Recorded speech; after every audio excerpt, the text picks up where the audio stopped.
to this day.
See me stop for a while.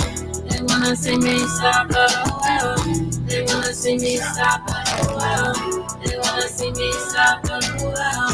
They wanna see me stop for a while. My crypto is up, my pistols is tough. Why the dip with the set, and then I get low as fuck. Lambos in limbo, I sit low as fuck. I got a Kamala hopping off the G5, and you know a Timbo's is tough. Had the best verses, have to give Swiss Street and Timbo a cut. Rather wake up in Rome in a Karen's home that look like Sharon Stone before I hand them the stones. Chrome and abandon the throne. Dope and palm, smoking bombs. Chaos magicians with broken wands. Travel through the dark web until my token's gone. Searching for Spock in his Pokemon. Invoking songs. Speaking pig Latin and Hebrew, spoken wrong. Off-white Peruvian fox, blue face to watch. Lapis lazuli the rocks. Baby blue Bermudian locks. Triple black Nubian yacht with Rubian dot, brand Nubian knot. Slow down. Die hard or live well. They wanna see me stop for a while. Die hard or live well. They wanna see me stop for a while. They wanna see me stop for a while. They wanna see me stop for a while. They wanna see me stop for a while. They wanna see me stop for a while. Slow down. Then a playlist switch to Andalusian rock. For all of you niggas that saying the black woman god, natural Tahuti pops. Face it, now it's back to the basics.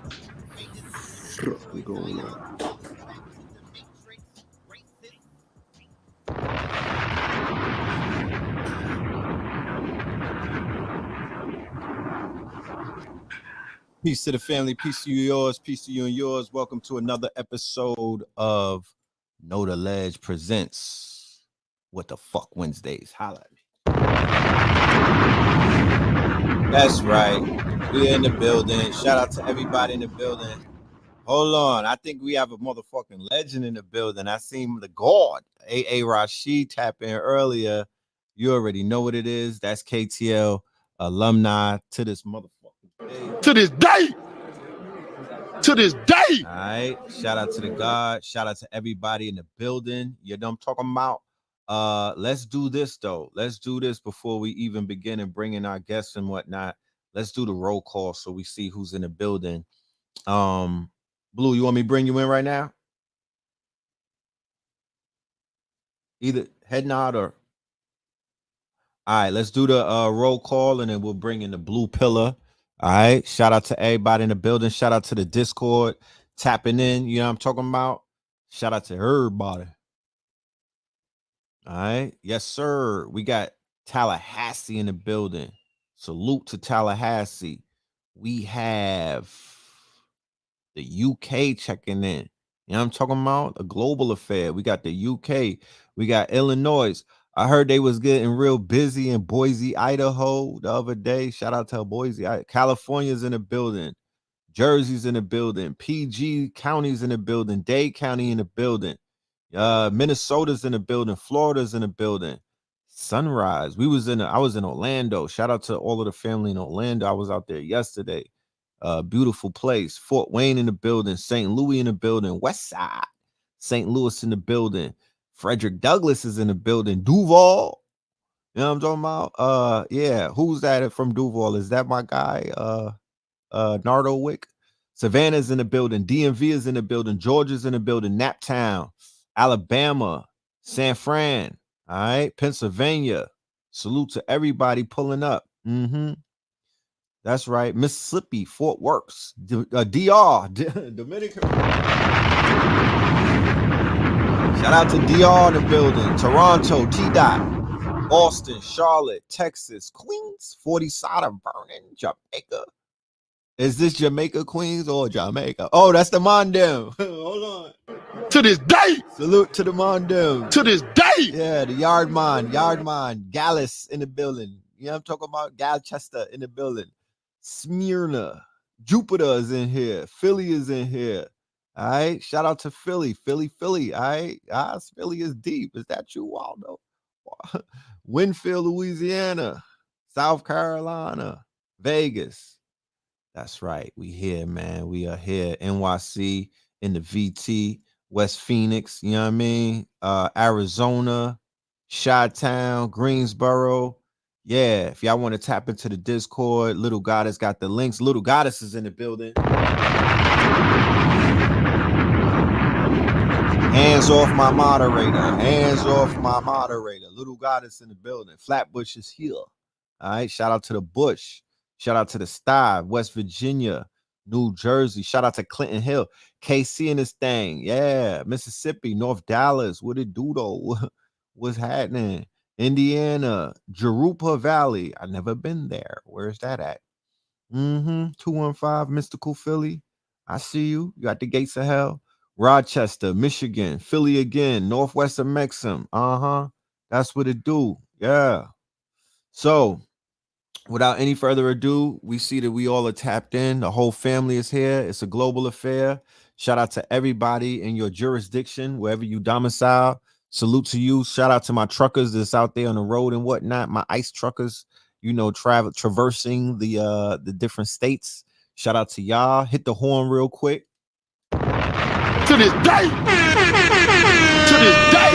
Hit your air horns from KTL. We got y'all through some plenty of nights on them roads and whatnot. Hit your air horn. You know what I'm talking about? Salute to y'all.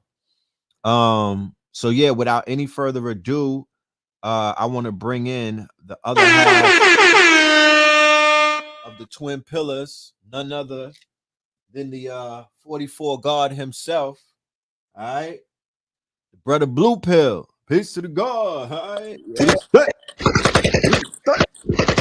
this day. To this day. Yeah. All right. St. Croix is in the building. We got to shout out St. Croix. Okay. Yeah, Bun Babylon. Yeah, Burn Bobby. Shout out to the Mondem. Yeah, Christian Strat or Frederick Strat. Where we at? Where we tapping in from? Yeah, that means a lot. Look, in Orlando, everybody works for Walt. Everybody is working for Walt out there. No, Walt got competition. Universal Studios. Yeah, that they lit too. That's not a part of it. Nah, my Uber driver worked for Disney for 15 years, and I was questioning her. She was like, "They're competition. They're not together." Because I was under the impression I went to Universal in Anaheim. I thought I was in Disneyland. I thought it was an extension of it. Right. She's like, nah. So yeah, they got competition. Universal is deep out there. A block from Universal in North Hollywood. Didn't you have your own ride?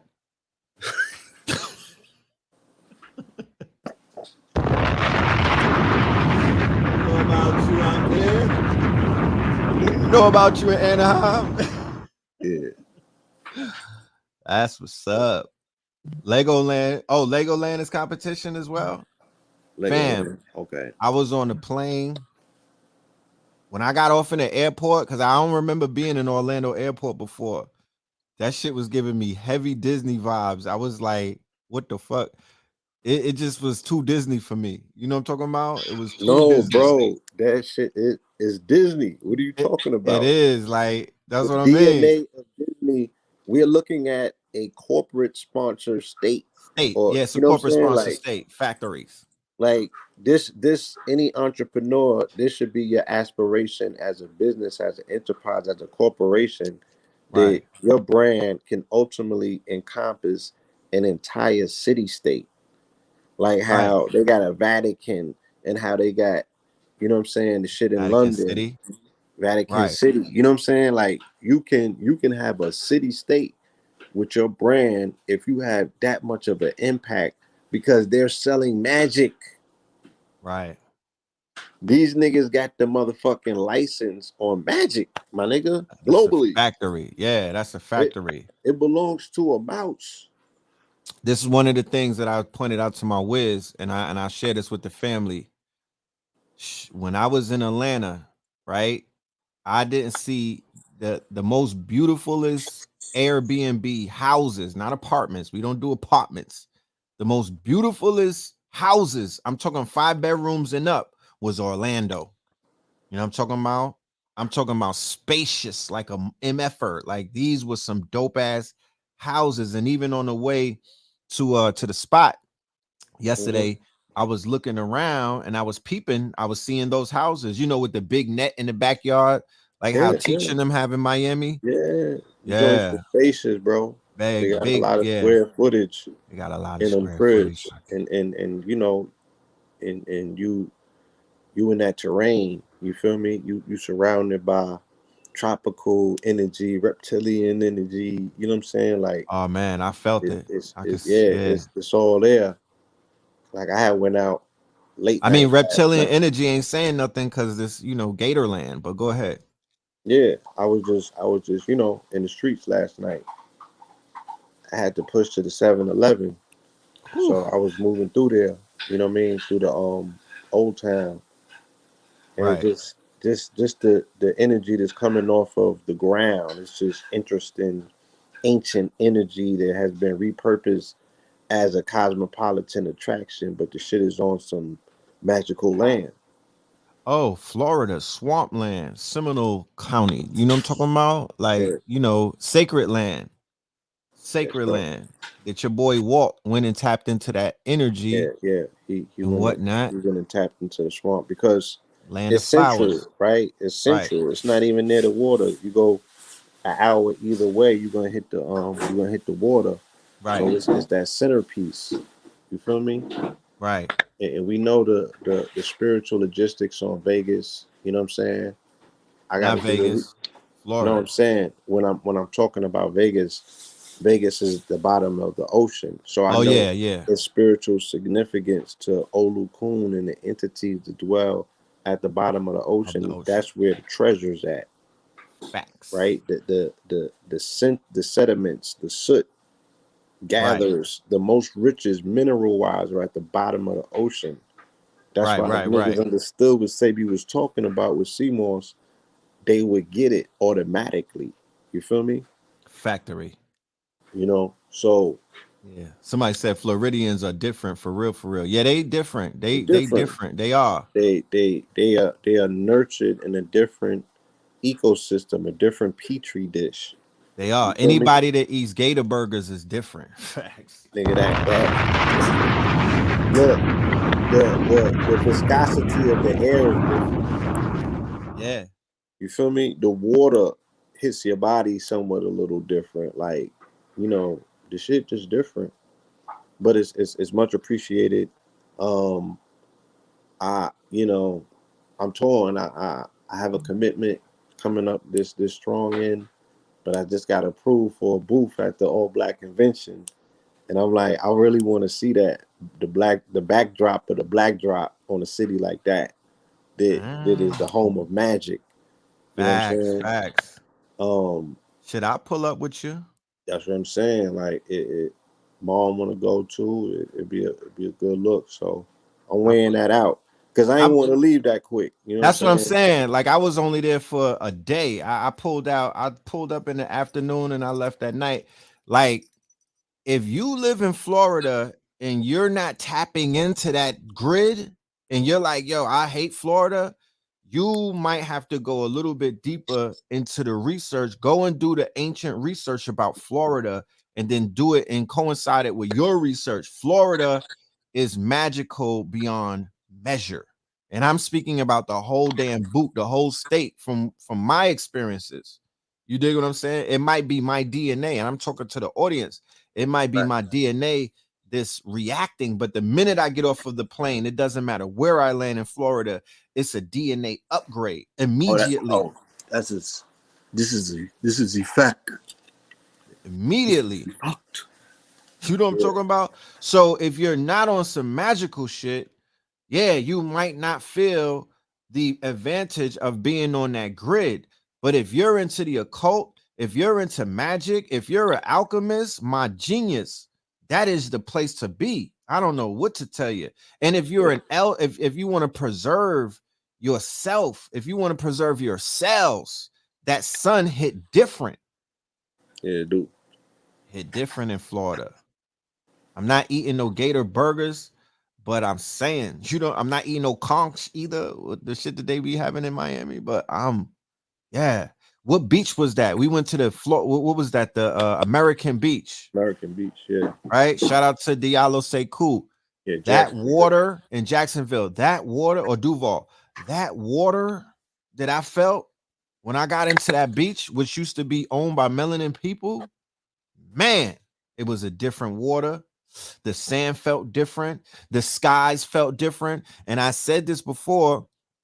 I was like, keep in mind on South Beach, I could dare somebody 100 racks. I could give you 100,000 Shiba Inu coins to go in South Beach late at night in that water, right? With no light, with nobody shining a flashlight, and be like, yo, go in that water for an hour. Niggas will not do it. Because there's an energy that's coming off of the water in South Beach that feels very, very dark. The water is dark. It's pitch black. I'm talking about black. I know it. I encountered it, last year. The shit spooky. It was like it was a gateway to a whole nother dimension. Right. It's mad spooky. But when we went to the beach, over there in Florida, when we were in Puerto Rico doing our ritual, you know what I'm talking about? And we was putting out the balloons and everything. The water was welcoming. It was warm. There was no fear in the air whatsoever. I'm talking about it was pitch black and we was up in that water. It was peaceful, yeah. We was lit. It was peaceful. It was nurturing, yeah. Somebody said we got to come to Clearwater Beach. I'll put that on I've been hearing about that too. I've been hearing about Clearwater. Yeah. On the roster. That's why it was so monumental, and I never really shared that footage. It might be going in a documentary about when me and Bashir did a plant medicine ceremony, and just the symbolism of it all. We was going into cancer season, I believe. So yeah, it was the end of June, going into July. Right. And it was a Pisces moon. It was Cancerian, yeah, because I was going through something with mom. And she had came down there that day, and then it was like a 7 gram, or it was something decent. And you know what I mean, went through this transformation, and that's when I got the download to do the dark matter timing, the lecture to me, the DMT, dark matter timing. It was like decode Black is King, in the context of Corona Rising. Can I share some with you? Hold on. So I was building that whole night. I had encountered, it was a group of babies, right? They were downstairs. Right. Yeah, put me on the phone with her mother though. Her mother was a Oakland gangstress back in the days, but she was totally into intelligence.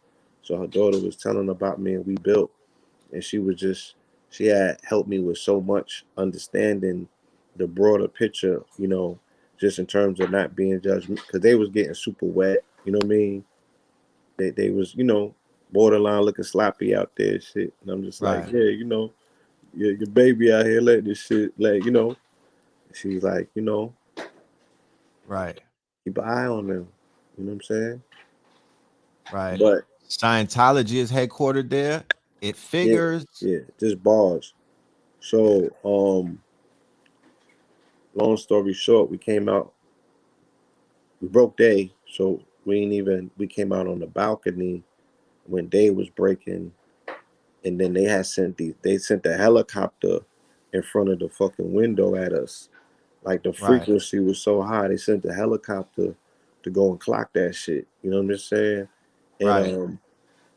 you know, we ignored it because it was all about distraction. Spirit was like, don't even let that shit distract you. Stay focused. And we was in our meditation, right? And that's when they sent the helicopter when the meditation was so strong. And you know what I mean? Right. To throw you off. Opened our eyes, and the whole ocean was still, like not one wave, not one movement. For as far as the eye can see, all the way out, and we got the shit. We got all the footage. You know what I'm saying? Dope. Yeah, you got. Yeah, When that's and dope. look, then we went when I went down there to the ocean, the sand had the waves in it. The waves wasn't above the water, the waves was underneath the water. All the Mm. sand had 360 waves in it, and the sharks and the other fish came and swam around it. So it was mega peaceful. Stingrays and all that. Right. You feel me? The only thing that was missing was dolphins. And then when I left, I had seen mom coming in the airport when I was leaving, and she went to a beach in Fort Lauderdale, and the dolphins ran up on her out there. Mm. That's So crazy.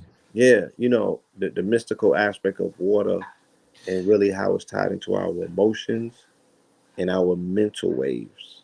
Yeah. So I'm gonna share this with you as well. From what I could recollect, the year that I'm talking about that we went to that beach, right? It was right after the lockdown. This is the first initial lockdown. This is It in was last year. 2020. Yeah, we went Right. So August of 2020, I believe. right. So I hadn't really gotten out much until Mm. then. Y'all was in Atlanta. I was in CT and whatnot. So I hadn't gotten out. So this was really like one of my first journeys and whatnot.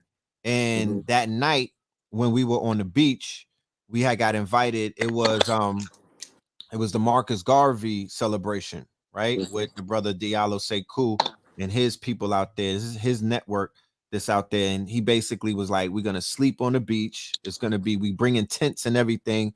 It's a night out. And then the next day, we're going to do a lecture and whatnot, an open air lecture where we're going to break things down. So you and Bashir had tapped in, right? I had remember, yeah, I tapped in and everything. And I didn't tap in to the same. I guess I didn't get the same strain. No, that was when we was in Miami.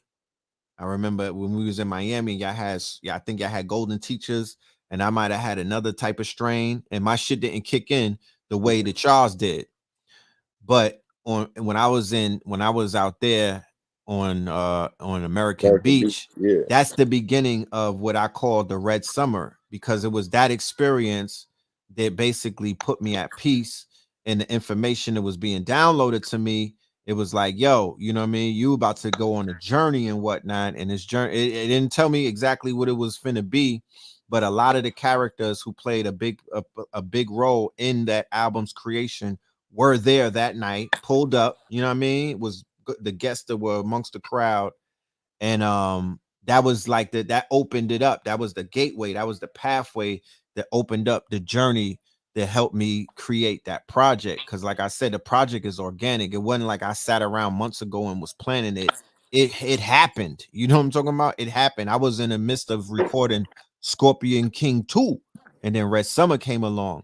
So yes, and then the Miami trip, I remember doing shrooms and I hit the water. Cause I was like, y'all niggas was like, yo, we saw the sky open up. So imagine how that feels. I didn't go through that. I'm like, nigga, I went to sleep that night. Like, really? It did open? Okay. Like, you know what I'm saying? So I'm like, I'm trying to, you know what I mean? I'm playing catch up. You know, I'm trying to catch up. I'm like, all right, let the sky open up. But I had took some shrooms and I hit the water. Mm-hmm. And it was up and it was up from that point. Like I felt completely connected to nature. You know, I remember even going to do I did a YouTube live. I was super lit. You know what I mean? I was on one. You know what I mean? And yes, that's what it is. So I definitely want to say shout out to all of the family that are out there.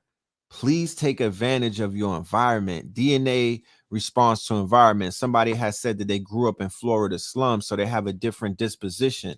Shout out to my guy in the building. What's good with you? All right. Shout out to Jefferson. All right. All right. Shout out to Yo, Athletics. my guy won. Now you seen all that drip at Alta Candy, right? Right. That shit was a tsunami. It was Nah, a really, it fucked tsunami. me up. I had no It was, idea. Yeah, it was a lot of drip that night. yeah, niggas. You're gonna have to share your screen because you know what they call Halloween is coming up, and I feel like there should be nobody else that's gonna kind of tell the people how to put it down other than the people that just put it down. So when the family is like, yo, my children want me to dress up, you know, we don't do Halloween, but we do Hallows Eve. Like we still rep for the ancestors. Yeah. Right. Yeah, I'm gonna get into that. You know what I'm saying? Somebody said how many grams? I didn't even do a heroic. I might have hit 3. Right. And it was in the daytime. Sometimes it just be that strand. It just be that I strand got some shit right here that 1 gram will put you, you know what I'm saying? where you need to On a be. yellow fucking brick road. Yeah. So So I want to finish what I was saying. yeah. There's somebody was like they grew up in Florida slums. Now, you know, living in Miami for a few years, you know what I'm talking about? I was there from 03, 04, 05. You know, I witnessed a lot of things, you know what I mean? I went across the bridge, you know, I was at Take One, you know, I was in the gutter, we was in Liberty City, we was in a flea market before they shut it down. Remember, Paul? Remember, Blue? We was in a flea market in Carroll City, triple C's and all of that. Yeah. You know what I'm saying? Flea market, nigga. We was in a flea. We was lit. We was turned up in the flea. Turn, nigga. Turn. No, we was iced. No, we was iced out in the flea too. Yeah. That's a different kind of pressure. Yeah, we was iced out. We had platinum. Yeah, niggas was dripping with with platinum, out there. plattied up. You know what I mean? With ice on, with you know what I mean? And we was in triple C. You know what I'm talking about? So they was looking at us like we was a conch salad. You know what I'm talking about? You feel me? They was looking at us like we was some dirty, like they was ready to smoke the dirty. You know what I'm talking about? So it was a different kind of pressure because I don't know if everybody never experienced that. Yeah. You could play the part, you know what I mean? It's different these days. You could walk around however you want to walk around. I'm talking about 01, 2002, before Rick Ross hopped out, when he was Teflon. When nobody was walking around. They weren't walking around like that. Like, so we was in the gutter. We felt that, you know what I mean? But I remember, like 2002, 2001, even all of them times, you know what I'm saying, for Memorial when we was on South Beach. But even that, I'm talking about when we crossed the bridge, and I used to go to them gutter spots with Teach. Gutter. Shout out to Big Teach. Yeah, it was Dewberry and them used to be throwing all of them parties out there. Right, yep. Rest in peace to Dewberry. Rest in peace. You know what I mean? Right. And I was going on football games, going into all of that every motherfucking hood in Miami. Yeah. With son, because he was promoting, and I had to just ride with him and hold him down at the time. We had to hold the blicky because it was remember what was that comedy show that they had in Coconut Grove? Improv. Well, how you know? Hold on. What's going on? She got the DNA, man. What you talking about? DNA. I got one. Almost 10 years, bro. Oh man, talk black to me. So Tri-state. I got one. Chill. Yeah, the improv. Yeah, Miami Nights, improv, G5. We was doing all of that. We was yeah. Let's not even talk about the beach opium. You know what I'm talking about? Let's not talk about all of that. Do that. Yeah, we had heroic nights. We was running up and down that strip. This is you know what I mean? I remember nights Lil Jon and them used to hand me the canister, nigga, like nights in that bitch. Right. Opium. That was a memory. On his So head. I tell this to the people who are in the slums of Florida because I know what it feels like. We were just in the slums last. That Black Pussycat. Well, we was in the slums when we was feeding the people with chocolate bars in them. Yeah. When was that? Was this Overclock. summer? Yeah, What? that was this summer. Nah, that was Overtime. Yeah, Overtown. We was in overtime. Overtown, Uh-huh. right? Yeah. And the Slums, the conditions, slummies. yeah, the Yeah. slums, yeah. Shout out to Kodak, shout out to Nardo Wick and all of them little niggas. Like, yeah, I know what's going on. And your perspective of the world, or your perspective of your state, or your perspective of your surroundings may be skewered based off of your environment, you know what I mean, and based off of some of the shit that you had to see coming up. I know that shit could, you know, it could scar you, could traumatize you and a lot of things and whatnot. But it's like I had a conversation before. Sometimes we have to accept our rites of passage. Sometimes we have to accept the conditions that we have come up in, because some of those conditions have conditioned us to be the warriors and not the warriors that we are today. And some of those conditions have conditioned us to, you know, be who we are. And like we were just having a conversation a minute ago, there's medicine that's out there that can help you with your trauma. You know what I mean? There's ways to heal from some of the things that we've collectively went through and whatnot. People have lost loved ones. They've seen the scourge of drug abuse and all of these other things, of course. But your state is magical. Don't underestimate it. Go up in the Everglades. Go further out of the hood and whatnot. Yeah. I went to Homestead get out before. that hood. Right. I went to Homestead with Bella's moms, and we went and seen endless farms, endless strawberries, endless avocados. I'm talking about fruit on fruit on fruit. Then we went into the Everglades and I got attacked by mosquitoes, but it was beautiful. You went to the Keys before, Florida, right? Where did you go on your mission? I went to the Everglades. I don't know if I made it to Key Key West. West yet. Yeah. Right. I was supposed to. But Right. I've been to the Everglades. I done wrestled alligators and all that. Yeah. Right. Somebody's in the Keys as we speak. Trent Pope. You know what it do, right? So don't let them, you know what I'm saying? Don't come up in a place like Miami where billions of dollars is flowing a day. Yeah. Don't You gotta you gotta insert it right. Like even going across the bridge and just driving through them neighborhoods just to, you know, to work your imagination, you know, stretch your mind, allow yourself to dream, you know, see it and believe it. Right. Book a motherfucking house from Airbnb for a month, a palace, my genius. Put your ones together. Sell your Shiba Inu coins, nigga, whatever, your Doge coins. Get you a spot and live the fucking life. Go get you a silk shirt from Zara, some linen, my nigga, and be him and just live the life. You have to live it, and you need to be on a month-long cosplay. Be him, be her, whatever it is. You know what I'm talking about? But live it up. That's a perfect segue. Let me see if I can get this screen share option popping. All right. Because I don't see it on my page as is. Okay. Is there something that you gotta share? Huh? Nah. Karain was saying the mosquitoes are nature's. No, they was wild aggressive. They was uppercutting me and all kind of stuff. I literally ran to the car like I heard choppers going off. It was an attack. It was a calculated.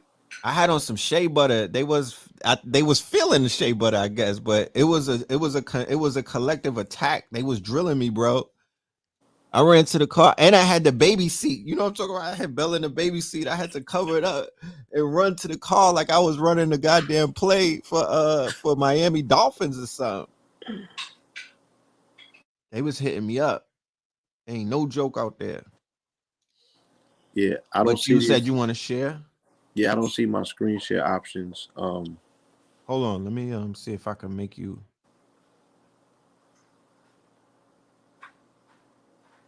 You're not backstage?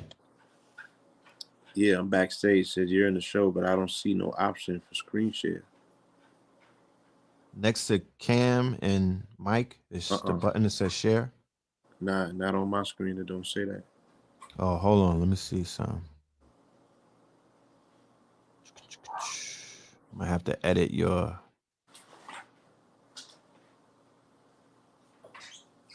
See if it says that now.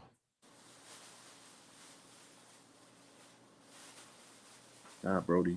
Yeah, shit on. All right. Let me leave and come back in. Nah. It has something to do with Let me reset. Hold on. All right. Yeah. Let me see what that's about.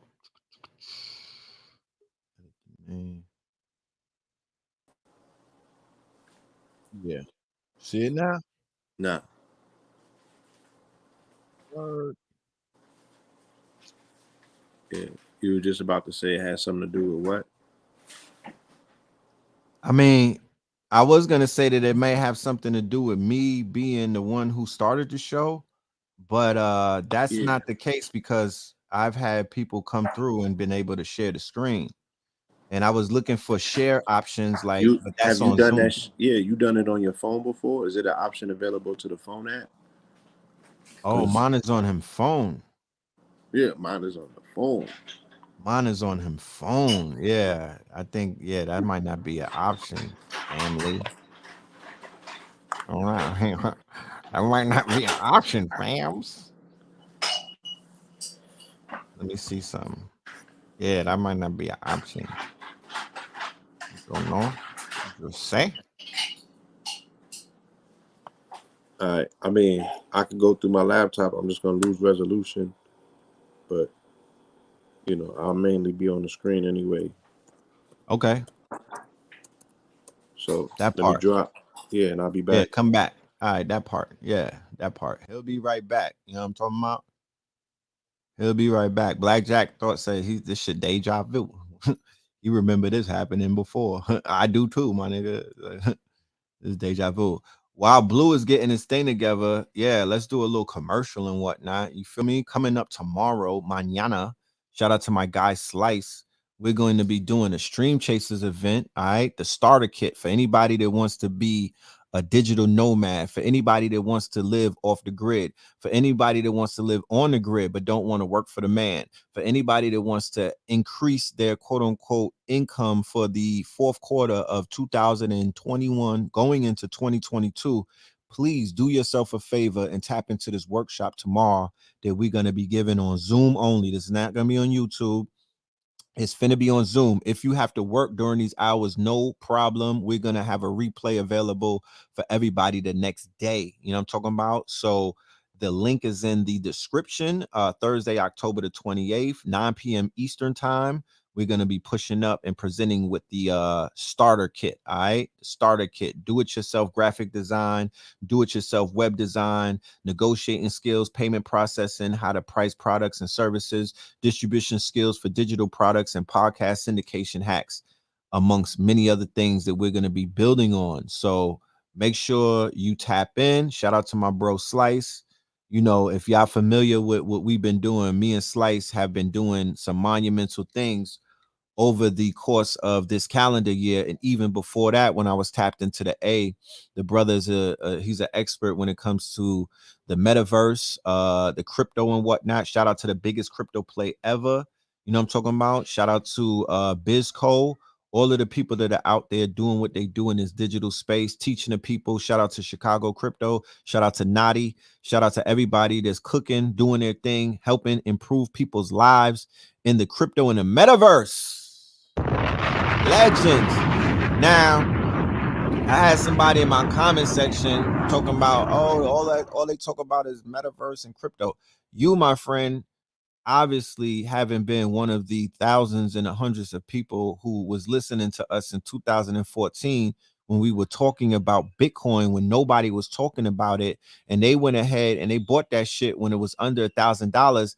Those people would never email us and say some dumb shit like that because their lives have improved dramatically. Okay. For the other people who tapped in to the mini workshops that we've done last year, they bought up cryptocurrency and they went ahead and they got some wallets and they went ahead and they bought some Ethereum and some Bitcoins, and their lives have changed dramatically because they got parabolic wallets, my nigga. Like, one thing,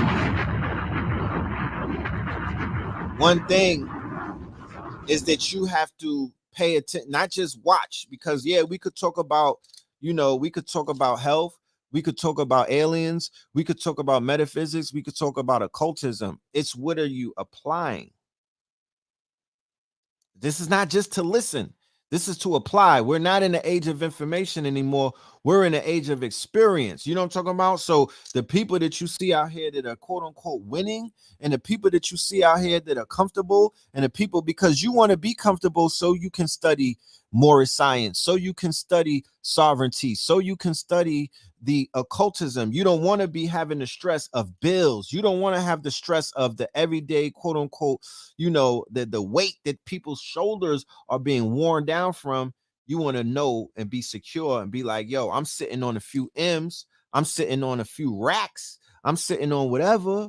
I'm comfortable because I listened to my brothers who were bringing the information, and the faith that I had in them got me set up right now to whereas I'm the big dog in the house. So I'm a big dog. I'm a big dog. You know what I'm talking about? That ain't it, bro.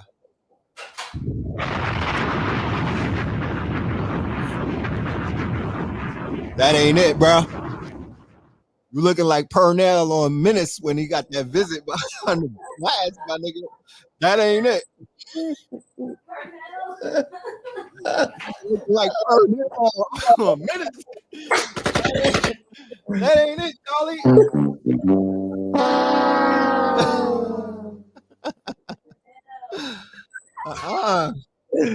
Oh, sir. Oh, sir. No, sir. Yeah, no, sir. This is looking like first season of BMF in the 80s in Detroit, my nigga. That's not it. To this day. To this day. Bring the phone back. Bring the phone back. I'll go to your YouTube channel, homie. I'll do that. I'll go to your YouTube channel and I'll share it. I'll go to your Instagram channel and I'll share it. That's what you was finna do? Go to your gram? Nah. Oh, what you was trying to do? I was trying to pull my photos up. You know how you be saving photos in your phone? Okay. So can you do that right now? I'm looking for them. Do you have the share option? Yeah, I got the share option. All right. That's what's up. That's what's up. You good now, though. You good now. Nigga said blue is underwater. Yeah. You look like you was broadcasting live from motherfucking Disneyland from the water park.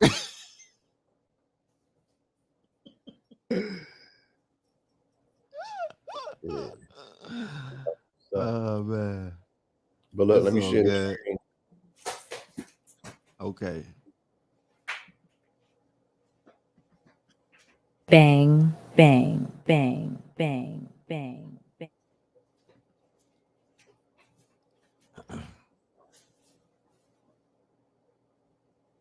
Robin Thicke over blur lines. Yeah, if y'all feeling that whole what the fuck Wednesdays, let me see some emojis and whatnot. You know what I'm talking about? We gonna restore the feeling. That old KTL feeling. We finna restore the feeling on y'all. You know what I mean? Let me know if y'all loving this Wednesdays, what the fuck Wednesdays. You know what I'm saying? As a staple, we'll have a conversation afterwards and see what we could do for the people. Dig?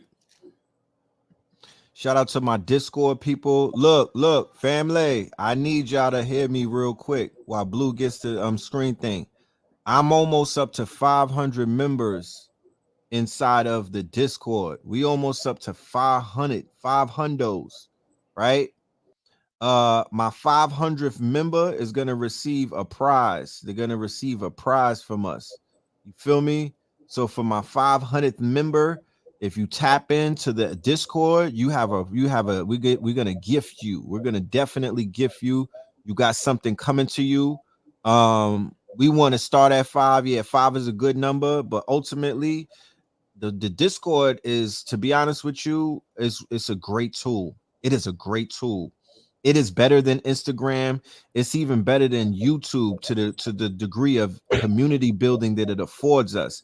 I'm learning it day by day. Shout out to my Patreons. It's nothing better than Patreon though. But the Discord group, we've been having some dope ass builds. It's a great place for people who are talented and gifted and have skill sets to be amongst their ilk and whatnot. You know what I mean? We've been connecting people. We even, we even taking pictures for the conscious connections and whatnot. I'm getting loaded up. No nudes, please. But they sending pictures. They sending pictures. Shout out to everybody that's sending pictures. Life is gonna be good in a minute. We're gonna get y'all on a dating scene. You know what I'm talking about? And I've been talking to some people. They loving the concept. Y'all gonna be surprised who I'm gonna be pulling on them stages. Fellas, start doing your push-ups. I'm dead ass. Get your shit retwisted and everything, because we about to raise the stakes. You know what I mean? The Scorpion season, and you know what that means. You know what that means. We're gonna tap into the passion industry, the passion economy. So sign up to the Discord. You feel me? The Discord link is in the description of the show. But Little Goddess, who's the moderator, she is also sharing the Discord link. I'll put it right here. If you can, Little Goddess, can you drop a live link in the chat? Something that they may be able to click on with the hyperlink. Can you drop the hyperlink in the chat room so the family could pull up? But Blue, you ready? Yeah. Yeah. You said, what about the young gods? We got the young. What are you talking about? What about the young gods? Young gods ain't dating? Saying my screen is sharing. I think you took it off. Did you remove that? The share part? Because I saw it and now it disappeared.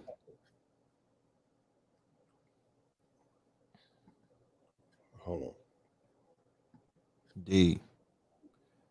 Yes. If y'all are not familiar with Discord, sign up to it. Then go on YouTube and, or Google, however you do your research, and find out the perks of Discord. They really stepped it up. It was originally for video gamers. The video game community is mad huge. They doing big things, but it has spun off into other niche communities. It is a community building app, and we're doing monumental things on there, and we're growing. And the bigger that we get, the better that we get. The more that we grow, the more that the network grows, the stronger that we become. I've been able to do things just right there that I haven't been able to do all of these years on YouTube, because like I said, the power is in the people. The power is in the people. It's not in red and blue only. The power is in the people. Bro, can you see my screen? Yes. Chizo, you said you 17. Yeah, I got you. You 17, you good. Right? You could date at 17. What you talking about? Yeah. There's cougars out here, but we'll talk about that later. Go ahead. So, you spoke about identity, you're speaking about passport, you're talking about, conventional ways that people are hooking up, the utilizing digital devices, to make digital connections and things of that nature. There's been a lot of just headline stories that, have been popping up, dealing with different ways that people is hooking up, in the ways that different classifications is changing, the politics of it all. As things, the agenda. Yeah, the transhumanism. So right. This is a monumental first of its kind that took place today. United States issues its first passport with X gender mark. Right. Now think about that in comparison to how difficult it would even be to get your name X put on a passport, let alone them identifying a gender mark as an X on a passport. Because as I will read and proceed, you'll see that the person, they finessed a way to fill the form out, almost like how, different groups will tell you how to fill these forms out, and you're going to get a different response based on your status. Right. You are who you say you are. That's another, axiom and mandate this universal. Feel me? Facts. The United States has issued its first passport with an X gender designation, a milestone in the recognition of the rights of people who don't identify as male or female, and expects to be able to offer the option more broadly. Right? They wildin'. The U.S. Special Diplomacy Envoy, the U.S. Special Diplomatic Envoy for LGBT rights, Jessica Stern, called the moves historic and celebratory, saying they bring the government documents in line with the lived reality that there is a wider spectrum of human sex characteristics than is reflected in the previous two designations. So they playing God now? Hmm? They playing God? They've decided that there's more than two genders when that's what's It's politics, bro. Right? yeah. Remember we did the lecture 2019 Yes. Blueprint 322, and you did the Aleister Crowley segment. Yes. If you can recall, what are the three things that he aimed to get done with introducing the law of Thelema, or do as thou wilt? He wanted to basically take over the minds of the children, Yeah, go after the youth. go after the youth to influence them. Mm-hmm. You next. Go ahead. He said turn them out on cocaine and alcohol, Turn them out on cocaine and alcohol. and And bring forward the third race, right. which was what, if you remember? Third race would be the sexless, Yeah, the sexist, the androgynous. androgynous races. Yes. Right. Mm-hmm. So again, context is everything. You feel me? Right. Indeed. The If department. right, if gender X comes back through the border and they have narcotics on them, or if they violate customs, what jail would gender X go to?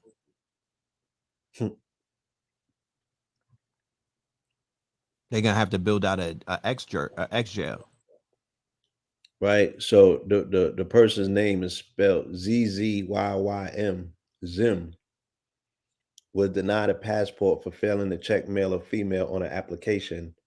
According to court documents, Zim wrote intersex above the boxes marked M and F and requested an X gender marker instead of a separate letter.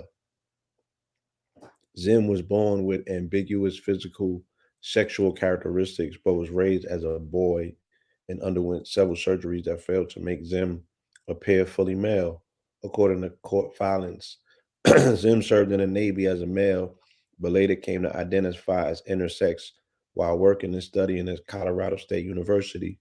The department's denial of Zim's passport prevented Zim from being able to travel to a meeting of Organization Intersex International in Mexico. The State Department announced in June that it was moving towards adding a third gender marker for non binary, intersex, and gender non conforming people, but said it would take time because it required extensive updates to its computer systems. A department official said the passport application and system update with the X designation option still need to be approved by the Office of Management and Budget, which approves all government forms before they can be issued. Shout out to the Moors. Crazy. Sodom. I was reading an article about intersex. I wasn't necessarily familiar with that designation or that group of people and whatnot. And intersex happens to be human beings that were born with genitalia that doesn't necessarily correspond to a gender, Their gender assignment. to their gender assignment. Facts. There was like National Intersex Day or something the other day. And prior to that, then they was like, it was on Twitter, so they had like the LBGT at them, and they were like, "Yo, I know that y'all not down with us, but you know, you could become a letter in this alphabet soup." I'm like, God damn, these niggas is relentless. Like, what are you talking about? So yeah, they're the outliers. They're not part of that spectrum. they are not part of that spectrum, according to that spectrum, allegedly. You know what I mean? Like, that's what that spectrum was saying. They were inviting them to be a part of the alphabet soup. Gang, gang. So, gang, gang, you know? Yeah, they definitely building an army. Shit is like Xerxes armies in 300. They all coming together. So, an interesting observation about identity politics, right? Let's continue to go. So, we made a case in point to say what? You would get denied and go through many other hurdles if you attempted to change your surname to X and have it issued on the passport, right? They need court documents. Right. They need to come in. They need you to make a public declaration and a public notice to say that if you want to be changed your Malcolm name. X. Right. If you want Malcolm X on your passport. They still gonna disrespect you, call you Cassius Clay, and all of this shit. But let you call a man with a wig on a man, you're insensitive, and that's grounds for political fucking exiling. You know what I'm saying? Lawsuits. So I'm in the airport today. I'm sitting in the seat. I'm on my computer. I lift my head up, and there's a boy sitting in front of me with boobs on his chest, and he got his tank top tied up like he's Betty Boop or something. Right. Right. And this nigga's clearly a man. Yeah. Like, right. There's no designation or alteration of what you're trying to tell me that I'm looking at, that I'm not looking at a boy who, you know, might be somewhat confused, but is still participating in his expression. Because remember, they always say to heterosexuals, especially, why is everything got to be sex? And I'm like, well, where's the translation? Where's the representation of men who want to be women to the librarians then? Right. That are not flaunting and sexualizing their assets. They don't want to be Stepford moms. Like, yeah, where's the soccer moms that are like, yo? So they say that with us, oh, everything is about sex, but you have afforded somebody a political designation based on their sexual orientation, which is loosely what they do about an hour or two out of their day. Right? That has now become their overarching political identity. Right? Now we're talking a whole nother level of identity politics. People are not necessarily even identifying with their gender assignment. They're identifying with their sexual proclivities. And that shit has been politicized. And they got money for that. They got a budget for that shit, right? And political protection. Right. Nigga, they got better protection for that than for the motherfucking gray wolves and bald eagles, nigga. Not the cocaine hippopotamus. Bro, they just put one of the niggas back on the list. Nah, the cocaine hippos is identified as human. The niggas slipped through the crack. Yeah, Pablo Escobar's. We're gonna walk through that after we walk through this, right? Okay. Because again, this is about manipulation of language and loopholes. You feel me? Right. Facts. Read the title, please. Who, me? Yeah. Okay, give me a minute. Put on my reading glasses. White male marketing VP at North Carolina hospital wins $10 million reverse discrimination payout after he was replaced by 2 women, one of whom is Black, as part of diversity and inclusion program. Right. So here goes the lawsuits for reverse discrimination. This nigga saying I was discriminated against because I was white. Oh, for sure. Right? And I was unlawfully penalized because of a politicized program to put quote unquote minorities in positions based on government kickbacks and incentives and shit like that. This is the language that they use. And now they breaking the bank because they winning cases. Left and right. Right. For me, when they'll be dragging the girl on ESPN for even suggesting it. And this is what they've been doing. Oh, for sure. Right? So this is what Dr. Claude Anderson speaks about when he says they played y'all by designating the term minority instead of being quote unquote, again, race specific, if you will.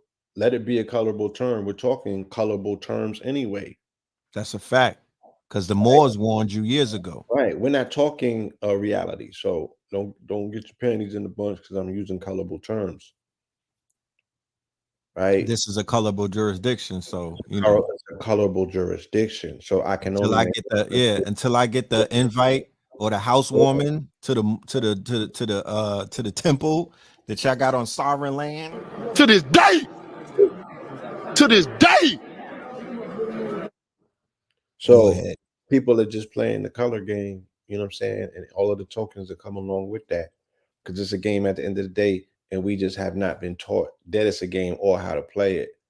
But they're here, you know, more examples of how it's being manipulated and twisted, you know what I'm saying, to whatever their desired outcome is. You know, they're gonna be getting the bag saying, all right, if you brought That's gonna set precedent.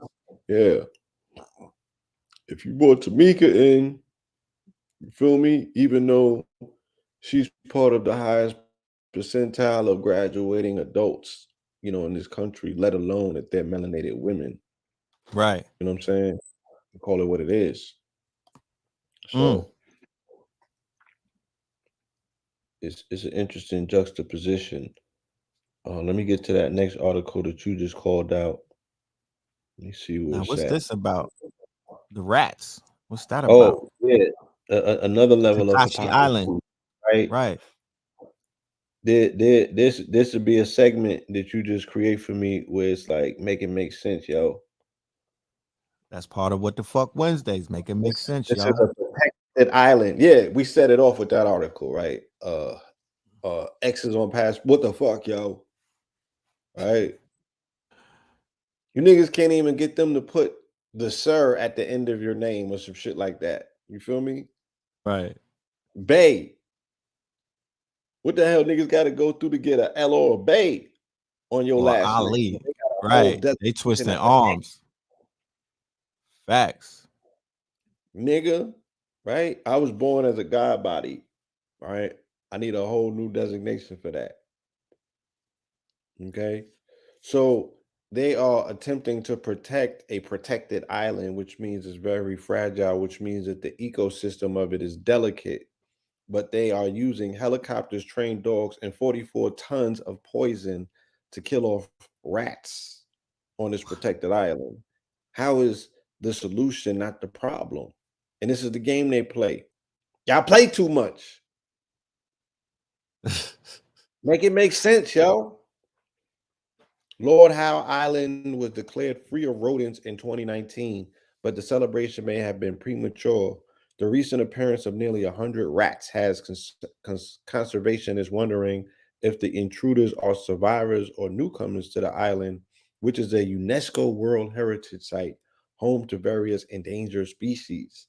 This past April, a local woman spotted a rat near Ned's Beach Cemetery. It marked the first time since 2019 that a rat had been seen anywhere on Lord Howe Island. It's rich niggas' problems. Located 485 miles northeast of Sydney, Australia.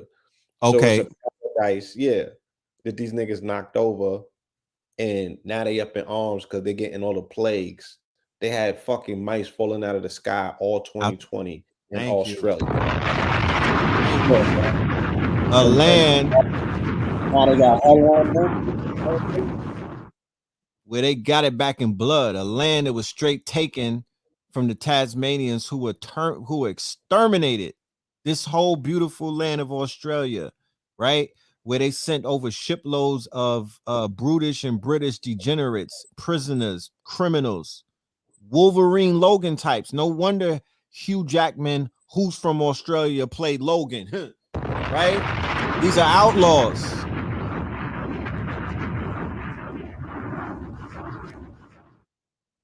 So no wonder them rats is on them.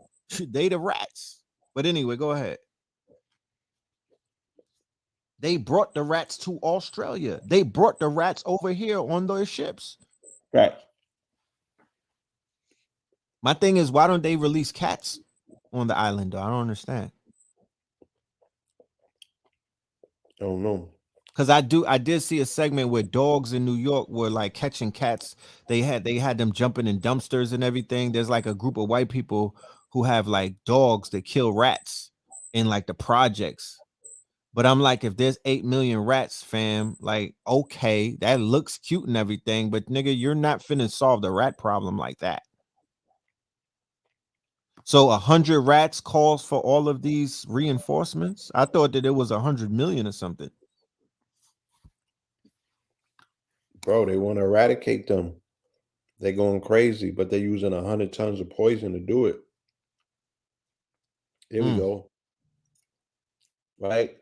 Pablo Escobar's cocaine hippos are legally people, court rules. The drug kingpin's hippos have run wild in Colombia. A new court ruling can help pave the way for a humane way to deal with the world's most invasive species.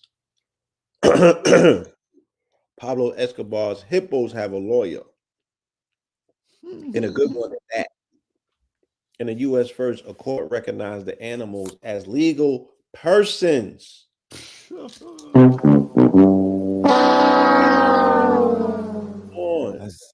Y'all have to understand the whole concept. When they said you could put lipstick on the pig, you feel me, and get an indictment, they can indict a ham sandwich in Manhattan. You feel me? It's Right. all malleable. These are terms that you can play with. It's not what you think it is. Right.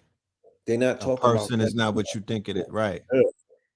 Not the shit that you learned in English 101. This is a totally different language they're using. Exactly. It just, I don't mean to cut your wisdom, but it adds so much credibility to what the Moors were trying their best and getting beat down and stomped on, ridiculed, dragged, you name it, for years upon years, just to explain to people about what this colorable law, what legalese was about, how this corporation was straight hoodwinking you. But go ahead. Yeah. So 3 decades ago, drug kingpin and narco-terrorist Escobar smuggled dozens of animals, including elephants, ostriches, zebras, camels, giraffes, and hippopotamuses, into a zoo on his private ranch. When Colombia cops killed Escobar in 93, they seized the ginormous estate, including the zoo. When they did, they shipped all of Escobar's other creatures off to live in other zoos, save for his 4 hippos. Since they were so difficult to capture and presumed to not be an issue, they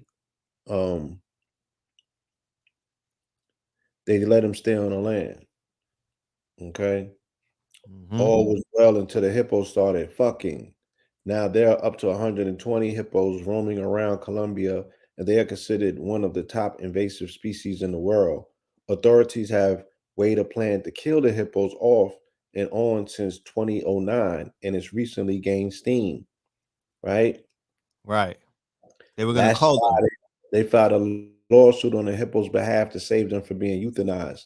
Instead, the case recommends sterilization. Colombian officials announced a plan to use a chemical contraceptive developed by the U.S. Agriculture Department to sterilize the main group of the hippos. In the region's environmental agency, Coroner began to implement the plan on Friday, darting 24 hippos. They just give them the Jabberwocky. They're giving them the Jabberwocky.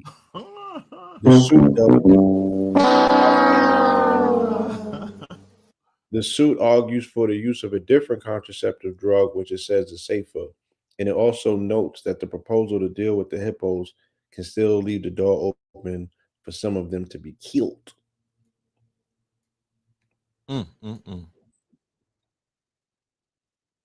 Right? So yeah, that's crazy. Very interesting. You know what I mean? this Things that another they one, do. right? Yeah, all of this shit is tied together. Let's keep it going. Since we on a roll, right? Right. Make a clear observation of the new world that you live in, okay? And all of the quote unquote, you know, the repurposing and refocusing. If you didn't get human rights, now they all the way on digital rights. Yeah, they You get passed that. yeah. If You you missed show that up boat. civil rights, my nigga, they like we're not even gonna ratify this shit. We totally off that. Facts. We totally off that, nigga. Yeah. That was a Hippos got rights, nigga. yeah. That was pre-Obama. Yeah. Missed that boat. Fuck algorithms got rights. Look at what they said, son. Netflix says algorithm is protected by First Amendment and 13 Reasons Why suicide lawsuit. We're blaming Netflix for spiking the suicide rate. Nigga, it wasn't just social media. Netflix is being sued by the grieving father of a teenager who alleged that the Netflix show 13 Reasons Why inspired their daughter's suicide. Netflix counters that the suit infringes on his freedom of speech, arguing that its algorithmic content recommendation is protected by the First Amendment. To this day. To this day. That's right. But that's what even Dave Chappelle has been insinuating. Remember, Yes. that's what that wrestling match is about. That's the shield that he is utilizing, right? For cover. Right. For And that's cover. what everyone who's frontlining, utilizing their voice as an asset in war, Right. you should be utilizing that as cover as well. And you really should be coming under the guise of a journalist, which has a different level of protectorate Facts. for you to shoot at your lips. Right. And you would even fare better as a journalist with a publication, right? Or a periodical or a blog. Henceforth, why Noble Drew Ali spoke of the importance of the printing press, right? So nowadays the translation to a printing press would be, I'm not on Facebook just posting articles from my personal account. I'm on Instagram and Facebook posting articles from my blog. I'm protected as a journalist, so you can't necessarily censor me as easy as you can censor a person. You can't censor a business. That's where the protection lies.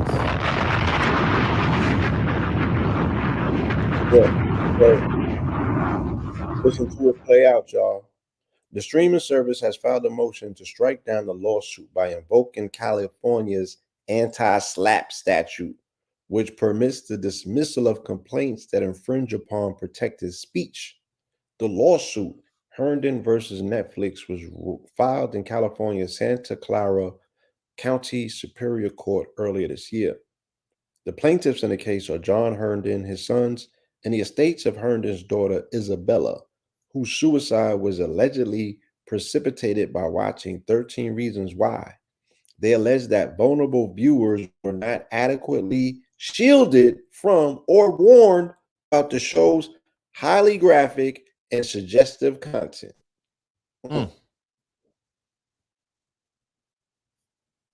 So there's a new show on Netflix. Points to Netflix failure to adequately warn of its shows, i.e., its products' dangerous features. Woo! That's next level. Netflix argues that such accusations endanger expressive rights, right? Creators obliged to shield certain viewers from expressive works depicting suicide would inevitably censor themselves to avoid the threat of liability, which would dampen the vigor and limit the variety of public debate. Netflix states in its legal filing. So they like, we got to give it to you niggas as raw as possible for you to have the best information that you need to be informed, to have the best debates in public, to defend your position, because that's your motherfucking right as an American. To this day. To this day.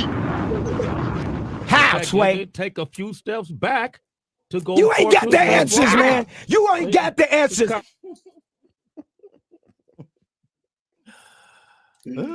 Yo, family, what's the show on Netflix, the new cartoon where they talking about the deep state and everything? Go ahead, Blue. Inside Job. Yeah.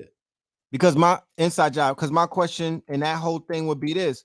So if I had a child who basically was watching Narcos, right, from the beginning, and now they grew up and they want to be, and they got into narcotics and basically got life for selling cocaine because they were copying what Pablo and the motherfucking Lord of the Skies and all of them were doing, can I sue Netflix?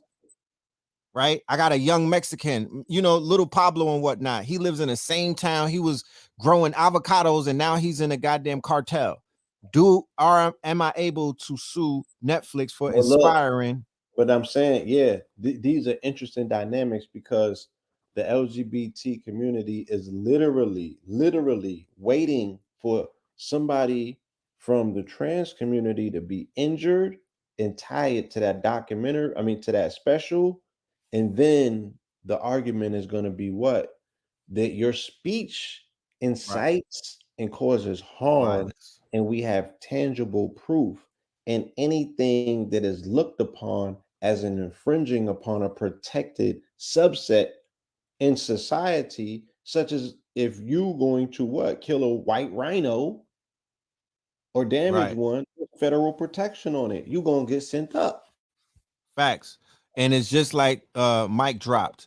So their quote unquote, you know, highest grossing title or piece of content, right, in Netflix history is Squid Games. Okay. And what it is you know, it's basically a game of life and death, right, amongst people who are in debt. We're going to be breaking that down tomorrow on Black Magic 363 with Brother Rich. Shout out to Brother Rich, right? Before I do the workshop, we're going to do something on Black Magic early in the day. I think about 6 p.m. Eastern. So you mean to tell me if somebody were to mimic Squid Games, because that idea is not a far-fetched idea. As a matter of fact, I could give you 20 titles that have already that already preceded Squid Games. In the first Purge, they were carrying out what you saw in the Squid Games, where they were the quote unquote elites or people of a certain type of stature and things of that nature, right? They were enticing, you know, they came together to see the quote unquote people who they captured and got together. I think it was some homeless people, fight to the death, right?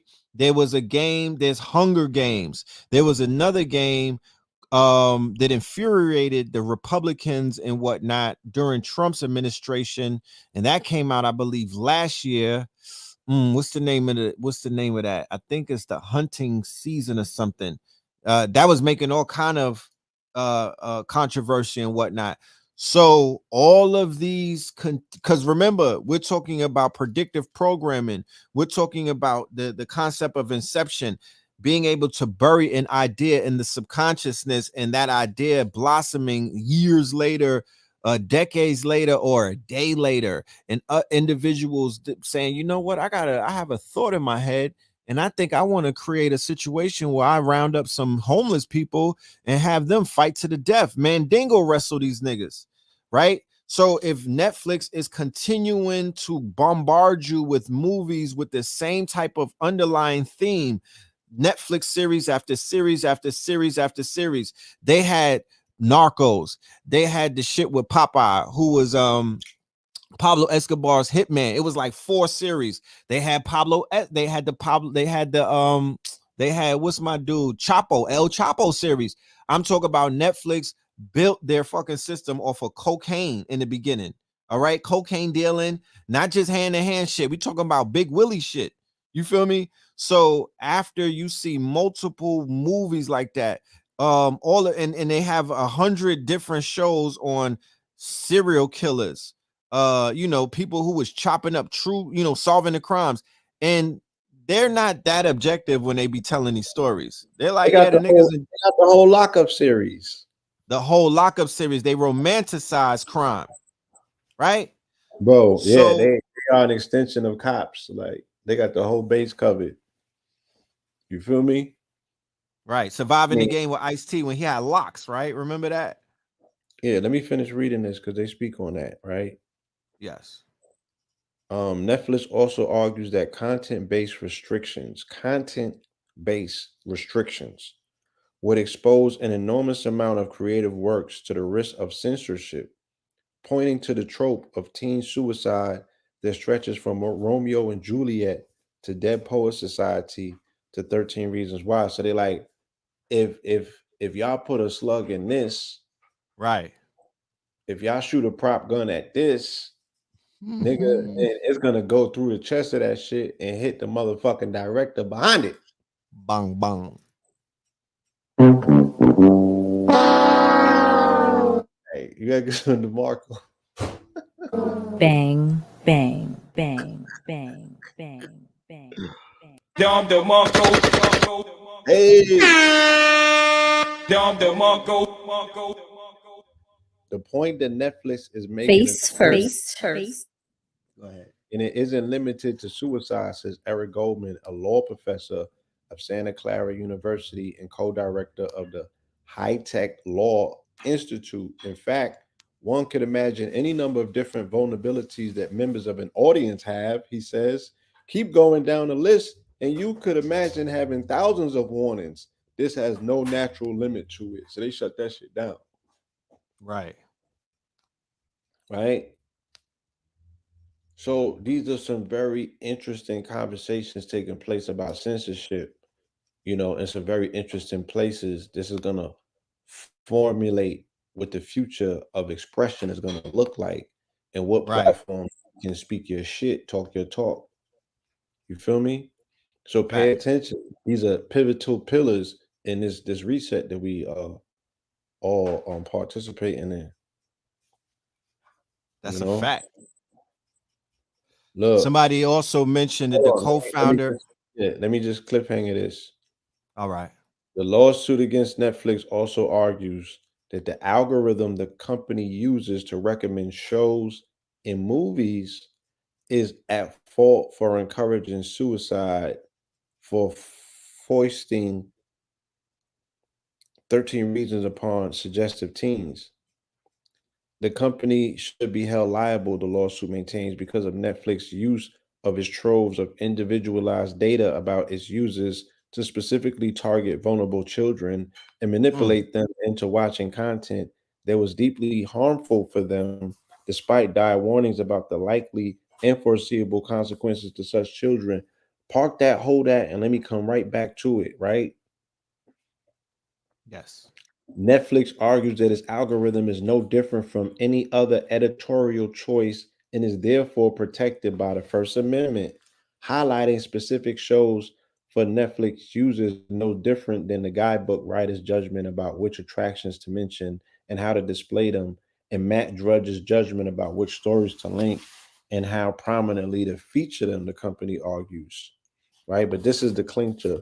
Netflix recommendations fall within the well-recognized right to exercise editorial control and judgment. The company states the fact that the recommendations may be produced algorithmically makes no difference to the analysis. After all, the algorithms themselves were written by human beings. Programmed by coders who can have a specific bias. There's been multiple articles, that have come out to speak about the programmers of AI, artificial intelligence. Algorithms don't write themselves. Right. So it's always in the code, and who's the one coding it? But go ahead. No, I mean that's the point. You know what I'm saying? The algorithmic bias, the programming bias that comes along, because that's how they wash their hands. Artificial intelligence is an extension of the first artificial intelligence, motherfucker. Right. You know what I'm saying? Right. Which is mankind. which is mankind. You know, Facts. not humankind, but mankind. So along with what it is that you're breaking down, right? I see visuals also pointed out that the co-founder and CEO of Netflix is part of the Bernays family, right? Edward Bernays from the documentary Century of Self, which is required viewing for everybody that's listening to our voice right now. You can find that on YouTube. Required in order to navigate through social media and through this new world of propaganda that we live in. It is required watching. Okay, it is a 2-part documentary, I believe, or maybe just 1 part, but it gives you some very good insight as to what the hell is going on through the entertainment industry and how deep the propaganda and the programming goes. But yeah, continue. Yeah, all that part. Yeah. Yeah, that part and then some. Social Dilemma as well. Thank you. Yeah. Yeah. Mandatory. Yes. So yeah, Netflix is in a bag. You know what I mean? Yeah. So Netflix is rewriting the code on protecting American ideals of expression of speech. You know, freedom of speech. You know, I think that they're going to wrestle control from Facebook once Facebook crumbles underneath the weight of its, you know, its own guilty conscience. Right. Because if they make them emotionally adhere to what they're being accused of, then they're going to collapse under the weight of that guilty conscience. They can't. Never going to happen. Yeah, they can't even show you why? Entertain that shit because it's the version. It's what Netflix is. They trying to do. The Netflix with this lawsuit is the same shit they trying to do on Facebook. Right, but you got to remember, what always put into context that this is nothing new that Facebook is facing. Right, it's just the timing of it is very suspicious. Right, while Facebook is rebranding itself, while Facebook is pivoting into the metaverse, while Facebook is taking itself, it's basically, you know, giving up its grip on social media. It's willing to be broken up as a monopoly at this point because of web 3.0 and where it's going with the metaverse. It's not going to give up on those aspirations. If you're a shareholder, you've already, you know, been tapped into the 5 to 10 year plan of Facebook that Zuckerberg laid out, and the emphasis is necessarily not on social media but on social network by way of Oculus Rift, virtual reality, augmented reality, WhatsApp, the user base of WhatsApp, the user base of Instagram. That's how they're going to get the youth back, right? And I was watching something with Chicago Crypto on Brother Rich's channel. He pointed out, yes, and it's centralized, so it's controlled. It's not decentralized. It's not free. It's not nothing. You know what I mean? It's nothing to get excited about. It's a centralized platform. You know what I mean? So it's just another level of. It's a higher level of big data. They're going to be able to consume big data on higher levels when they do the pivot. So I think it's theater. You know what I mean? I smell theater. It's giving me theater. You know what I'm saying? It's giving me theater. It's not giving me drunk. It's not giving me you. It will reflect on the stock market. Real danger is reflected in the Dow Jones, in the stock market. They're not in danger right now. So I'm not buying into that. I'm not buying into that. You know what I mean? They're not to be trusted. Even the whistleblower is not to be trusted. Because keep in mind, Blue, remember the whistleblower with the pink hair who blew up Cambridge Analytica? Yeah. Then they had a whistleblower who was of Indian descent. He was an engineer. He blew it all the way up. He was all the way up. Then there's the lady Shoshana from Israel, and she came out with the book Surveillance Capitalism. I believe that she blew up Google. I believe she was gunning for Google and whatnot, but she also, and then of course we have Eric Snowden in them, and they've been exposing these platforms for years. And what has happened to the stocks and the user base is actually gotten bigger. Attention economy. What you think is throwing dirt on somebody is really fertilizer, because in these days and times, niggas with the shits. The more dirt you dish on a person, the bigger they become. Motherfuckers is like, I want to go see what that's about. I want to get my data taken from me too. I want to be a victim as well. So it's enticing. It's not a, it's the addiction that they've had. Remember, we're dealing with neurologists, right? They've studied the aspect of the like button releasing dopamine. You feel me? The aspect of having followers, giving you this false sense of, you know, this grand delusion of grandeur. Oh, I got niggas following me. The like button, the love button, you know, all of that stuff. They figured that out. That was all done in labs of MIT and things of that. There's white papers on shit like that. That's all dealing with brain activity. So the addiction that people have to social media is stronger than all of this shit that you would think that would break a person out of that spell. This shit is dopamine. It's releasing dope. You know what I'm talking about? This is a drug. And let's not talk about what the youth are addicted to. Bruh, I try to take my phone from my son. My son is 18 months, y'all. This nigga choose violence every time. I'm dead ass. We got him watching, you know, because Netflix got a kids channel, and that's a whole nother thing, right? If you on Netflix kids channel, you will see that they're buying everything of children's content because they have big whales in the ocean, Disney Plus and other people, Hulu and what, they have competition up the yazoo.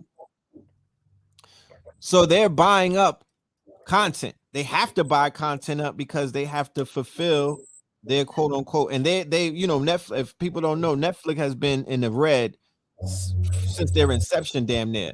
Their 10-year plan is they're gonna get out of the red one day all the way down the line. So they just throwing money at content creators. But my question is, where's our representation? Because you know they flipped Batman and Robin. They broke Robin's wrist. You know what I'm talking about? They did Superman's son dirty. You know what I mean? Instead of Kal-El is little Kal-El X.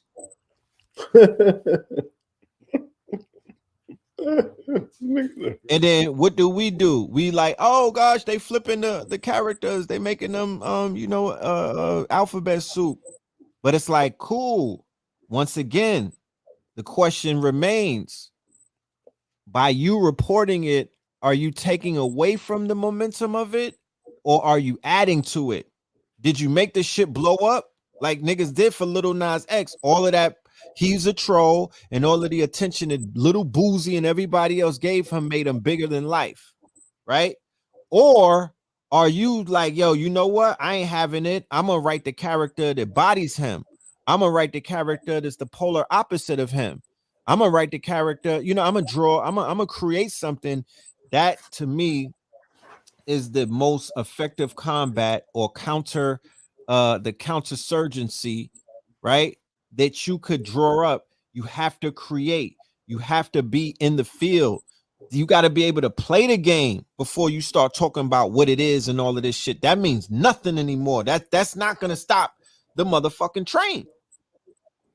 So when I seen all of the content on the kids channel, I'm like, why is nobody, these athletes, actors, you know, I mean, whoever, like, they supposed to be obviously it's not that hard to create a cartoon. It's 100 fucking cartoons that I'm seeing on Netflix Kids. You feel me? Like, somebody got some software and they doing some shit. You know, they got the time. Mm-hmm. So we should be putting the pressure on, or we should be creating these creator labs and these digital quote unquote labs and whatnot, where we're knocking out cartoons, because it's so many little children that are on these digital devices. It's not going anywhere.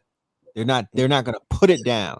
You got to meet them where they're at and speak their language. What's their language? Their language is cartoons. Their language is the colors and whatnot. Their language is avatars and characters and storylines that are enticing to them. That's their language. Niggas talk about, oh, the video games are inspiring violence. Nigga, choose violence. Make you a video game that's gonna show your people knocking off the people that took over your land or something. You know what I'm talking about? If you want to inspire smoke, because there's nothing else other than that. You just a fiddler on the roof. You just a nigga that's interpreting smoke signals. Oh, there's smoke over there. There's smoke over here. You know what I mean? That's not enough. That is not enough. Right. I just wanted to add that part. Right. So let's take a look at some more loopholes, right? Let's take a look at some more manipulations of the legal loopholes. Right. You know, there's a button that you could press that can enlarge that, I believe. It's in the bottom right. There you go.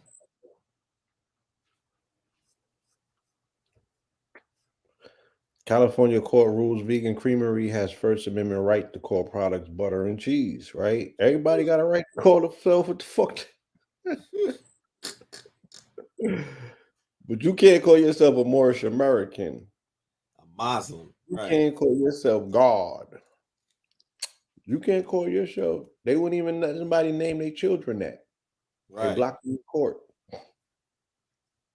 August 11th, U.S. District Court for the Northern District of California ruled in favor of Mayoko's Creamery in its lawsuit against the California Department of Food and Agriculture, upholding the company's First Amendment right to use terms like butter and cheese in marketing its vegan products. Because you know the dairy industry shut down the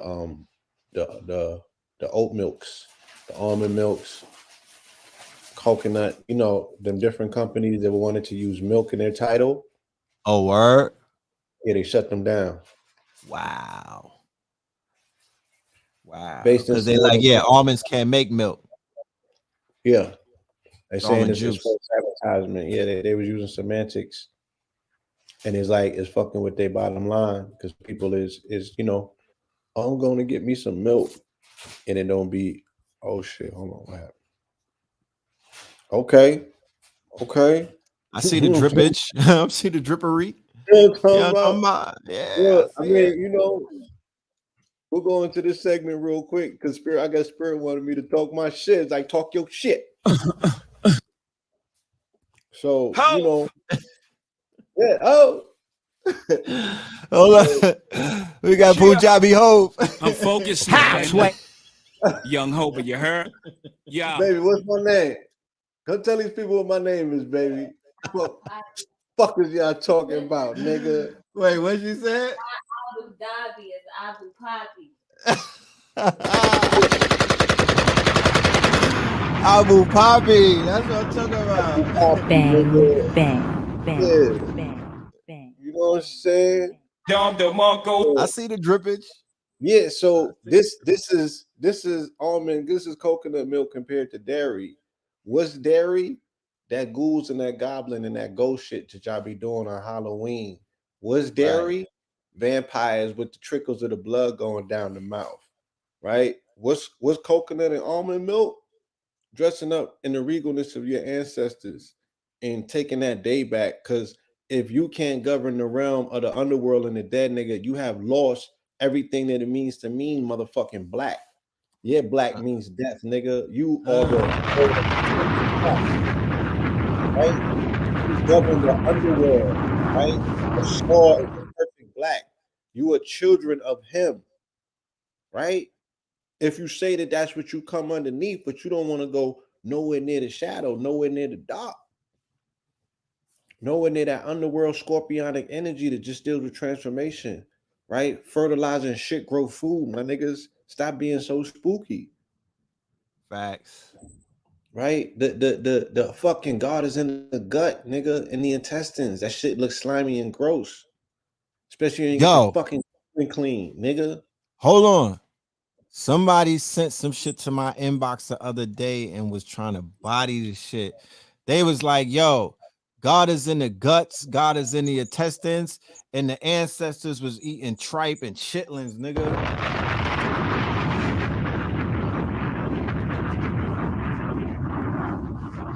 was like, think about that. My thing is, I've been in many a ceremony. You know, they fucked that whole bird up. You know what I'm saying? Right. It's nothing. There's nothing upright and celebratory about how you chop down a chicken, nigga. Like all that shit look crazy. I don't care what part of that shit you eating. But you know what I told him? I text him back and I was like, nah, my nigga. In my household, we eat impossible chitlins. Beyond tripe, nigga. To Beyond this day. tripe, yeah. To We this figured day. it out, nigga. We figured it out. Impossible pigtails, nigga. We doing beyond chicken feet, nigga. What the fuck is you talking about? Huh? We figured it out. We not going there. Yeah. But you know, let me get back to the imagery. You know what I'm saying? Yeah, So do what that. y'all saying? That's 100% silk. You feel me? Like, let's not play no games, y'all. Oh, that's what you doing? Yeah, this ain't a costume. This is a fit, nigga. That's 100% silk on the guard body, top and bottom. Somebody You know, said that their grandmother hat was missing. Is that it? that ain't it. That ain't it. Not that one.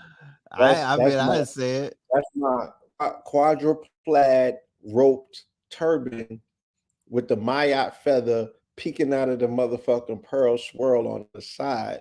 I'm talking about with the conch shell, you know, on the top, nigga. Nah, Yeah. you looking mad divine. You looking noble. You and the queens, the goddesses. My goodness. To this day.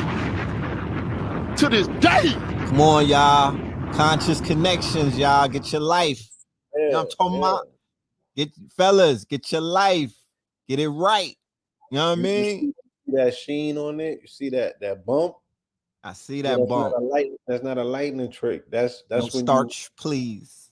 Yeah, That's not a filter. Nah, it ain't no filter. Oh, Ain't no filter. That's not a lighting trick. That's silk, my nigga. That's what silk look like on the flesh. You know what I'm talking about? So why I'm gonna honor my ancestors with anything less, nigga?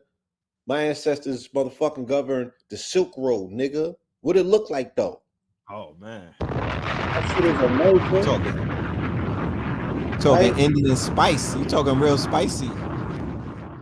Got that My adobo. ancestors governed the Silk Road. They was the original money changers, nigga. They was the gatekeepers. That's and right. The gatekeepers. Fuck is you talking about? So That's right. That's gold and silk. Not just silk alone, but gold and silk. Because I had to put the demo together for Mansa Musa as well. Right? My shit was, I was the Mansa merchant because I really wanted to do the you know, the Moors from the long ship, but niggas went to Europe and they ain't take Bay with them. So I couldn't show up with a cave beast. You know what I'm saying? with with a tire on and shit like that. I wasn't gonna pull one of them stunts that y'all have been you know, hit with in this community before. I wasn't gonna be the one. Was y'all playing Mink Slide that night? Nah. We didn't get to that. I just want to know what music y'all was listening to though. I mean, you know what I mean? Because the fit, yeah. the music got to match the fit. Was y'all doing the Ethiopian shoulder bump? What y'all was doing? It was grooving, matter of fact. Like that was grooving. We're doing our thing. You feel me? Your shoes is curled up. What's that about? Yo, like I said, you know what I'm saying? Your tip's not even touching the ground. Yeah, I don't even touch the call ground. You Q-tip. Hey, call it what you want, my nigga. But you know, I know the streets needed a body, nigga. We served up a massacre. That's all I know. My ancestors said the street need a body, nigga. That's right. To this day. Yeah, nigga. To this day.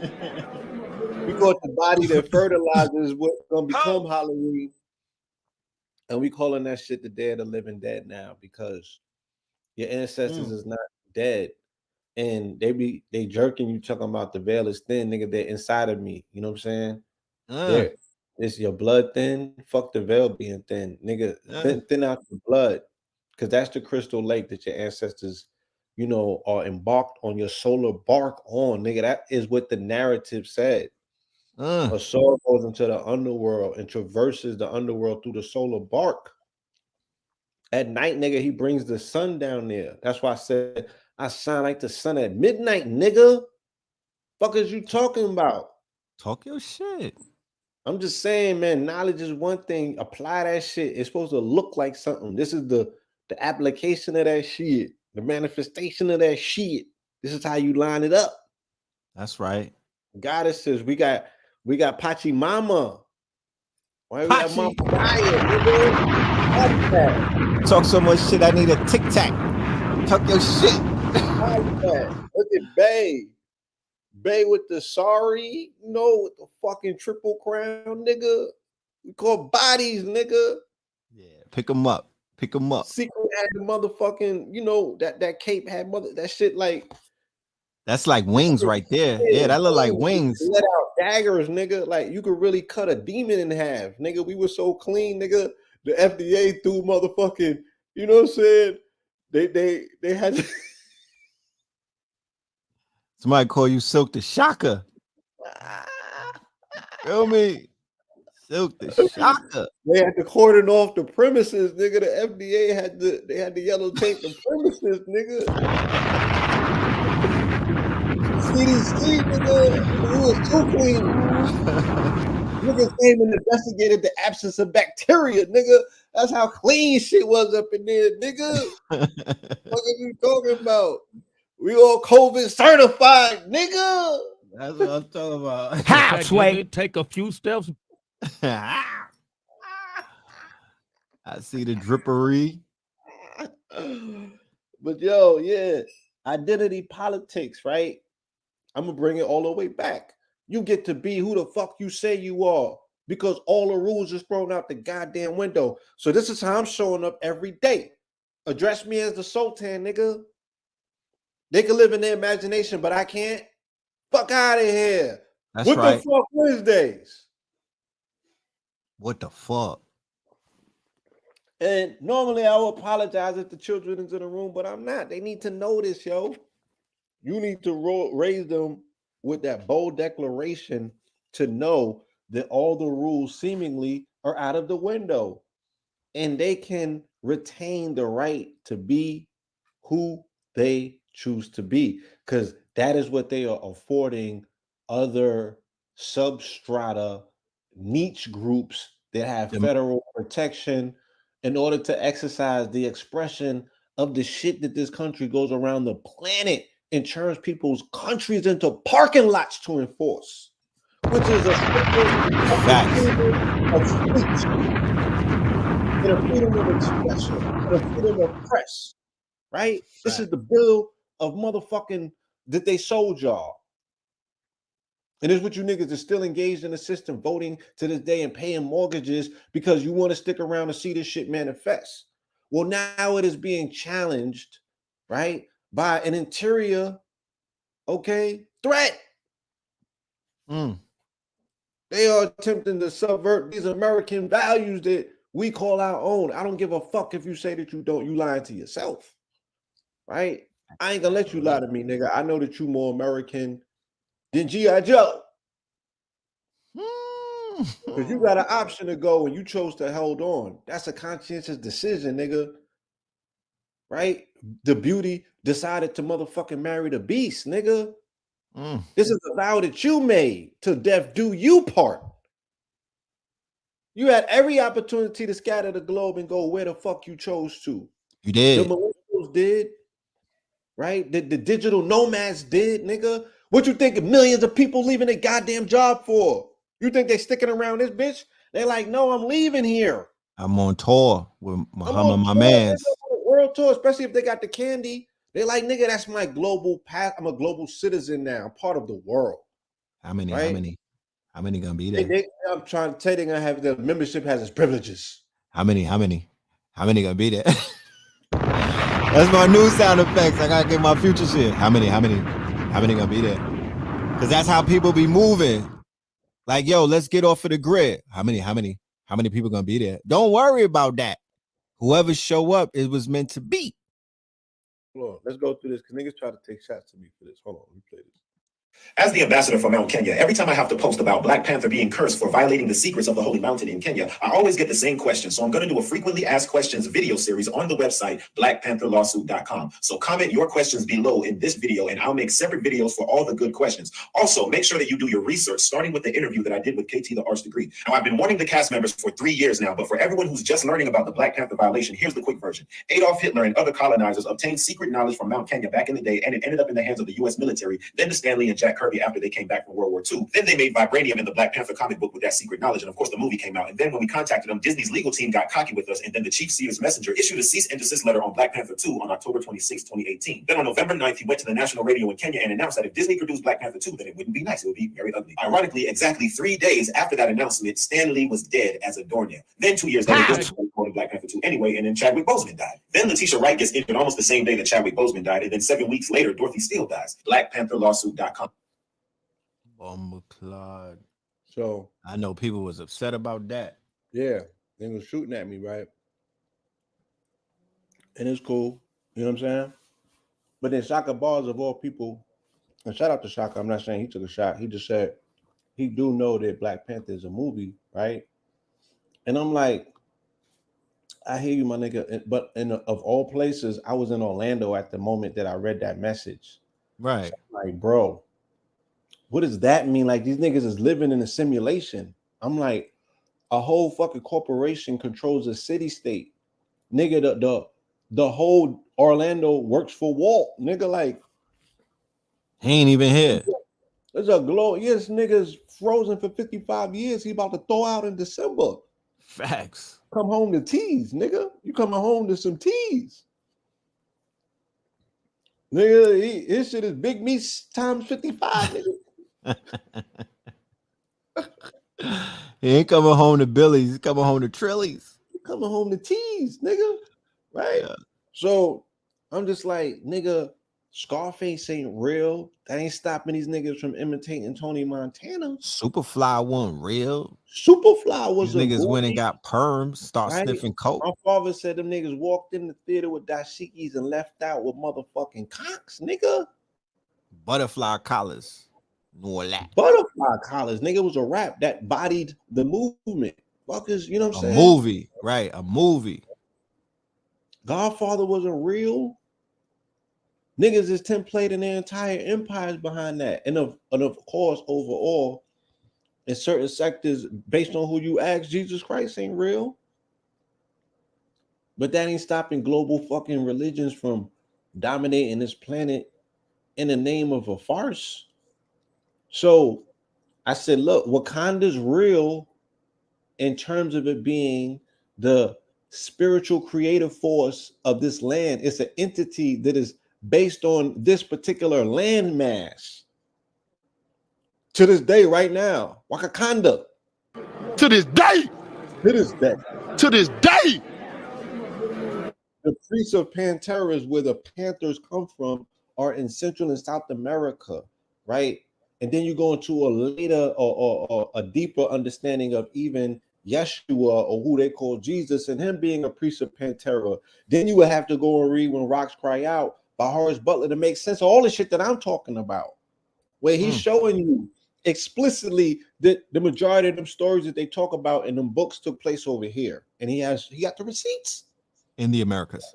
And if he don't, if what you consider is what he has is either a mistranslation or a plagiarism, because he did not make that shit up. If it's a mistranslation, why not lend some attention to say what's the proper translation of it then? Because it's a treasure trove of information that he has uncovered that speak to ancient melanated civilizations here in this landmass. And I know damn well that when we went to Mexico and we ran into indigenous people out there, they told us melanated Africanoid people were the mother civilizations of those regions. They were the first.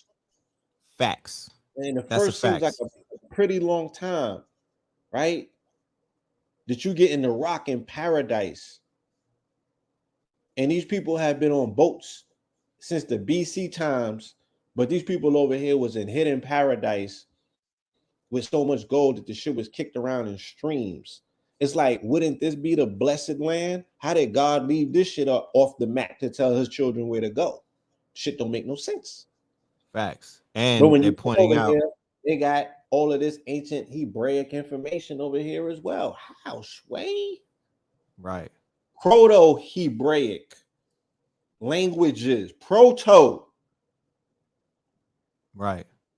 And right? also, yes, in Wisconsin, you have Wakanda, right? I know you've been saying that, but I just want to point that out that you know, for those that are taking their notes. So it's not enough to talk Bay Bro down. You got to build with him, especially this young brother, Ambassador Prince Michael, because I seen the scrolls. He went over there. He tapped in with them people. I've been on the phone with them. These ain't no play elders. All this shit that he talking about, he got receipts for. This shit is true. Facts. And people, they want to entertain the entertainment, and they don't even want to give no moment to the truth, though. Facts.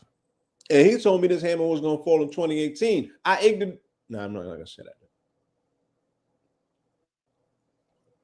I didn't stop what I was doing to afford him a platform. I waited because he was making some very bold claims. And at the time, you know, Black Panther had a wave. And I was just like, damn, son, I don't know how that's going to come across at this moment in time. Chadwick hadn't died yet. Right. It was early. You know, he came to us in 2018 and 2019. You know what I'm saying? He did. Yes, he did. Shout out to the good brother. Yeah. You know, because I remember when I first heard it, I was like, more and more documents. I saw more and more information. I've seen ancient scrolls, y'all. I seen where the books in the Bibles came from. I seen the ancient scrolls. Facts. That shit is all plagiarized, based on something that your ancestors had thousands of years prior to that, and it's still intact. And they ain't playing no games out there in terms of like allowing the Urugu or people that ain't supposed to be in that vicinity. They not allowing none of them to come up there on that mountain and gain access to nothing. Right.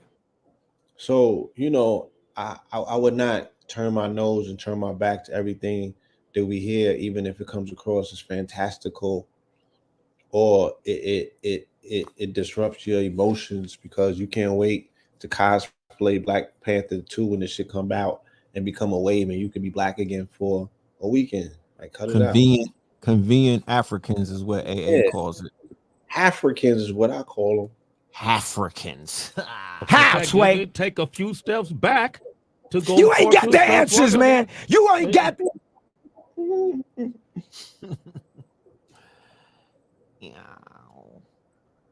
The Queen of England has the most precious stones from Kenya. You don't say. No shit, Sherlock. You don't say. Yeah. Remains in Egypt may be the oldest ever found. All identity. I just showed you nothing but a litany of articles dealing with politic identity or identity politics and wild different versions of it. Right. Right. This is the genius of my journalism. Right. God, hold on. Right. This is my pitch telling y'all, no, the day of the living dead. Right. Them ancestors ain't dead. How can they be? You keep telling me that they live inside of me. You keep telling, right? But at the same time, and I need somebody to explain this to me, right? Right? Right. You ready for this? I need my fucking sound effects getting queued up. Bro, you already know. How you gonna honor your ancestors and break generational curses at the same time? How, Sway? Take a few steps back to go. You how, Sway? Sound like you're gonna take it. I'm just saying, like, your generational curses have to come somewhere from your ancestral line. Somebody in that motherfucking bloodline, right, is to blame for a position or situation that you find yourself in, even if they ended up ops by the man, right? Right. They was lacking. That's something that was unfortunate on their behalf, and those epigenetics have been passed to you. So you're lacking. You're not in abundant. God is abundant. Somebody convinced you're not God. You're dealing with lack, trying to fight your way up out of that situation, right? But You nowadays, get out of the shallow's grave, you get the lion's now, full grip out the shallow's grave, you can see the light again. You know, you standing perpendicular, you can see the sun at midnight, you feel me? right, And then you walk again, right? right. So that's a process. That's a And protracted people, process. right, It's called a hero's journey. the hero's journey. And on Facebook, you'll see somebody with their child from Gucci head to toe and be like, I'm breaking generational curses. Like, if you don't sit your stupid ass down, nigga, that's not breaking no fucking curse. You putting them back in the curse. You got them draped in Roman fucking curtains. What are you talking about? They can't make that connection, right? They So the can't. generational curse is something intangible that they'll point at to say, oh, it's diabetes, or it's poverty, or it's diabetes as a byproduct of poverty. You know what I'm saying? But that all is going to come by way of choices based on environmental factors to say, oh, my choices was limited because the only thing we had was chicken embryo, aka eggs to eat, or milk pus, aka the milk that makes the body good. You feel me? Gluten, wheat, aka that motherfucking grilled cheese, all that stupid shit that we have volunteered as participatory. You got to put the food in your mouth. That means choice, right? And I don't mean to cut your wisdom, but it's like I was pointing out. Go ahead. I was doing an interview yesterday, and I was pointing out that people are like they breaking generational curses, but your great granddaddy had 300 acres in the South. You understand? You come from a bloodline where they was out here inventing shit. Fuck is you talking about? Your people had real estate. They didn't even have real estate. They had estates. They bought it with gold, greenbacks, silverbacks. You niggas got fiat. How dare you talk about you breaking some curse? What curse are you breaking? Because they sold you roots? Because you niggas watch Fiddler on the Roof? You think you're a fucking slave? You think you come from nothing? I'm breaking generational curses. All right, nigga, how did they build the megalithic structures around America since you niggas are so fucking smart, huh? Hey, you breaking a curse? Nigga, your curse. Every generation gets, in my observation, every generation is digressing. So at what point did they put the curse on your people? When they had them watching the Hollywood movies and falling into their quote unquote propaganda, when they forced them to go to their schools and taught them this German-based way of learning where they basically dumbed them down. When did they fucking get the curse? Right? When did they get the curse? Because in the 20s, when you look at the people during the Great Depression, these niggas were smiling. They were not depressed. When they try to tell you that our people were living in squalor, they was chilling. They was riding Model Ts. They had long ass fur. You don't even got a fur. What is you talking about? You breaking the curse. You don't even got a fur. These niggas was trappers. They were fur trappers. They had chinchillas. They were trappers. They were trapping pelts. They were merchants. They was hopping off of boats, trading and shit. Fuck is you saying? They were doing more traveling than you do, and you niggas got passports.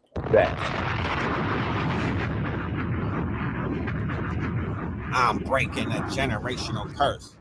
No, nigga, you need to break out of celebrating Thanksgiving because that's the motherfucking curse. You need to break out of celebrating motherfucking Christopher Columbus Day, nigga, because that's a curse. You need to break out of celebrating goddamn all of those holidays, those holidays, those holy days that they lined up during the motherfucking Jason month, because you put yourself under the motherfucking curses. That's the curse. And stop calling yourself a slave. You're not a Slav.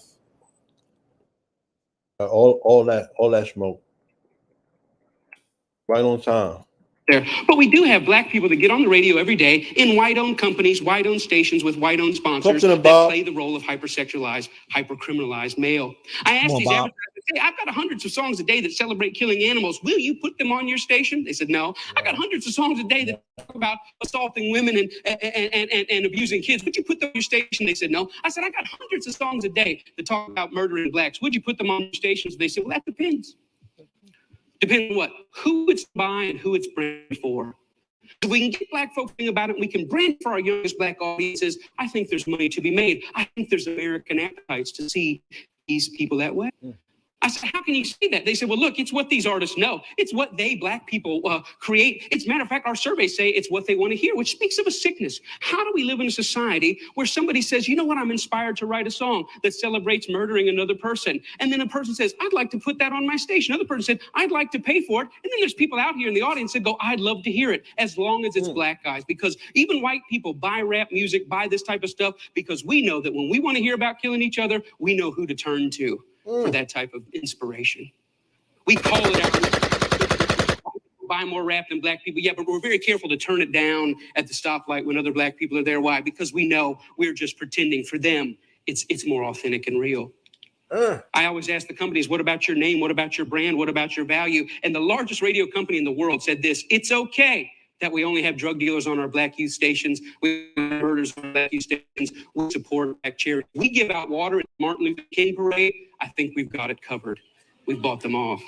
Now, people get up here, the smartest guys in the room again. You're talking about censorship. I don't believe that. I believe in free art. Make whatever you want. I believe you should make music about anti-Semitism. I believe you should make music about killing dogs. I believe in this country you should make music about bashing homosexuals and driving them behind trucks. I believe you should make music about stringing people up on trees. I believe you should make music about killing whitey. I believe you should make all that music. But I also believe that in the mainstream marketplace, people should hesitate associating their name with certain content. You know, there's certain stuff you can't buy at the store, certain stuff you can't get on iTunes because their brand doesn't want it. But if you want to hear black people celebrating killing black people, they got thousands and thousands and thousands of those things to sell you. I don't think it's about censorship. I think it's about American cultural hypocrisy. Because here's the truth. These black entertainers, they can't sing just about anything. There's some stuff that'll get them fired, and they get dropped, and they get fired, and they get slapped on the wrist, and they get disciplined all the time. Why? Because sometimes they step over the bounds.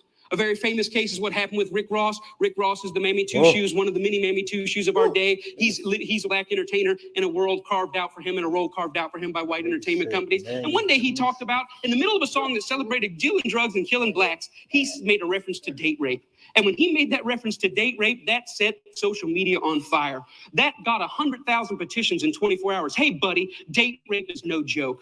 That had white people standing outside of Reebok in New York saying, you better take this seriously. We're tired of a rape culture in America. One line in one song moved the masses. And you know what Reebok did? Did they stand by him and say, hey, we believe in freedom of speech. We believe in freedom of expression. It's just a song. Calm down. No, they fired his tail on the spot. The president came out and said, this goes against our high standards. He's gone against the values of our brand. Shame on Rick Ross. We're disappointed. He doesn't know how serious date rape is. And when I saw that, I thought, wow, how convenient. Isn't that amazing? But here's what really happened. It's not their brand. It's not their values. Rick Ross went off script. He was hired to get black customers, and they think that black customers go with black bait. And in America, black bait is the hypercriminalized, hypersexualized portrayal of black people. And as long as he had sung about that, the stuff that got him hired, he still have a job at Reebok. But when he touched other sensitivities that affect us, he lost his job. See, the truth is it's not we need to change. It's we that need to change.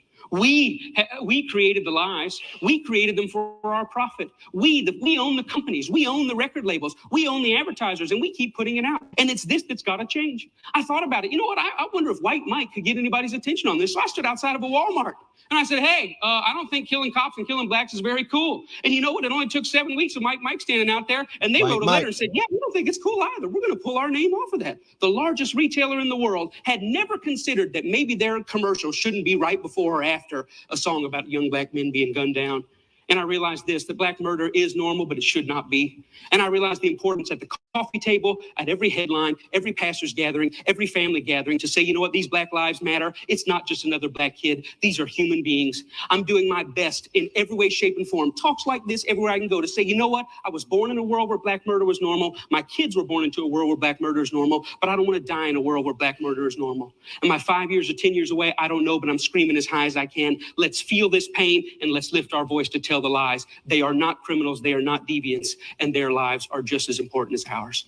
Thank you very much. Yo, I just had a premonition. White Mike versus Umar. Talk about it.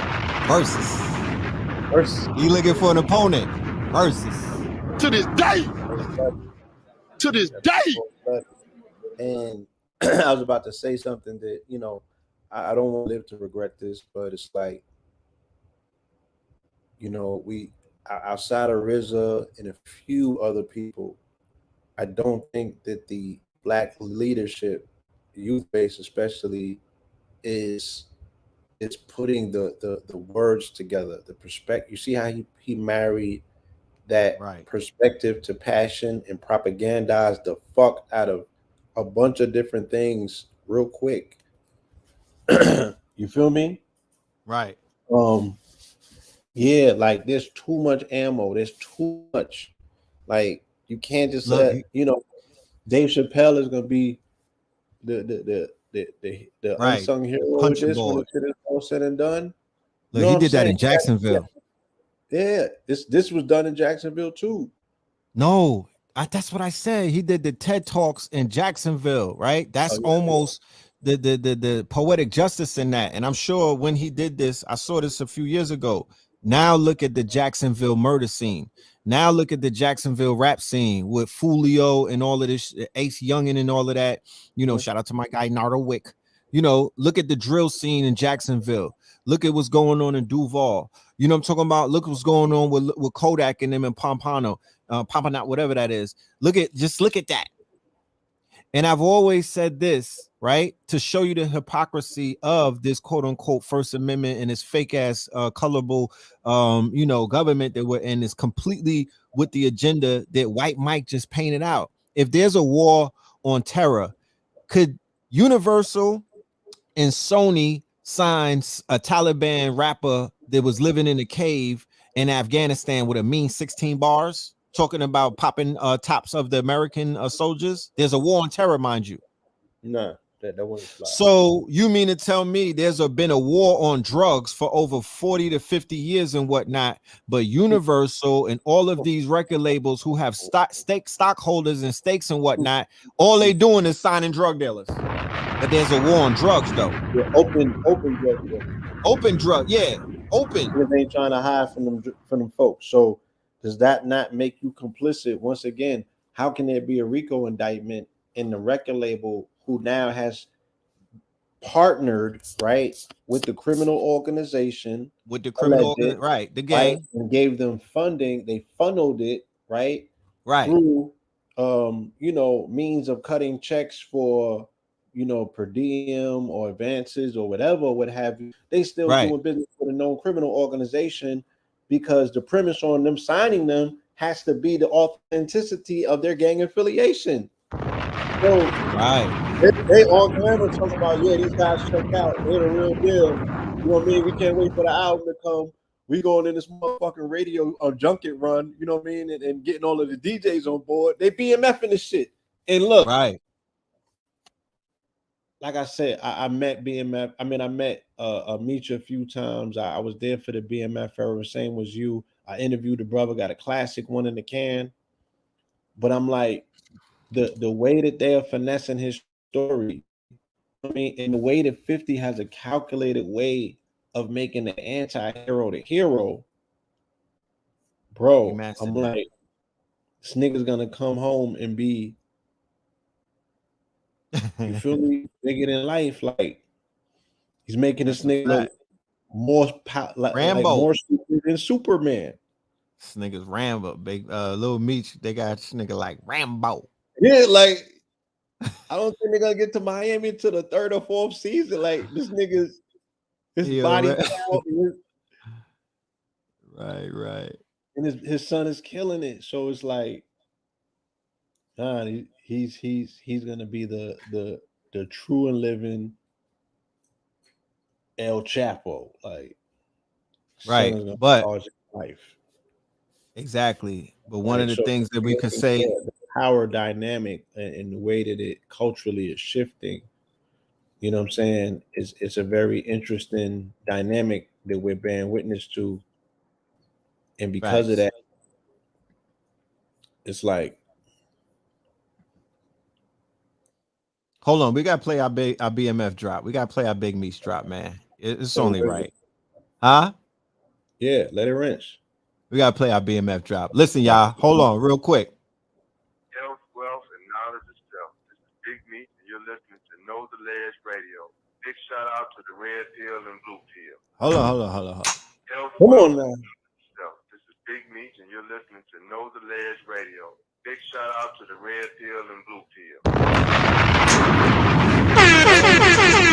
There I go. Live from the can, nigga. Look, I was in the locked on the back of the bus, 40 of us, nigga. You see that Back pic, of the man? I was on the bus. way to the can, nigga. Yeah. What y'all talking about? That's homie from the Yeah. We got the Big Meat shout out. You know what I'm talking about?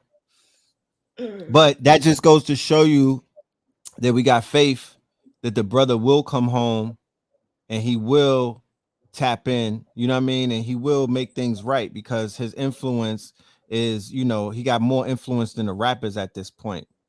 But that's a fact. he's on, you know, he's on a different wave. Yeah, so when KTL was on and popping, they was listening behind the wall. You feel me? Right. So the homie been tapped in, he's tuned in, you know, and hopefully, you feel me, and hopefully it'd be a good thing that he come home with that handle and that power and be responsible with it and really direct and navigate, you know, these street soldiers in the right direction. You know what I Right. mean? But look at That's a this fact. story. Yeah, this one is popping too. A novel pilot brings vertical farms to public housing. Right? So niggas in the P's gonna be able to participate in vertical farming, permaculture. Jersey City is trying a new approach to bring healthier foods to low-income communities, on-site indoor farms. A public housing community in Jersey City received an unusual amenity earlier this month, an indoor farm that will produce 550 pounds of free leafy greens a year. It's the first of 10 aeroponic farms that will be installed across the city in a novel pilot program called Health Greens. Yeah,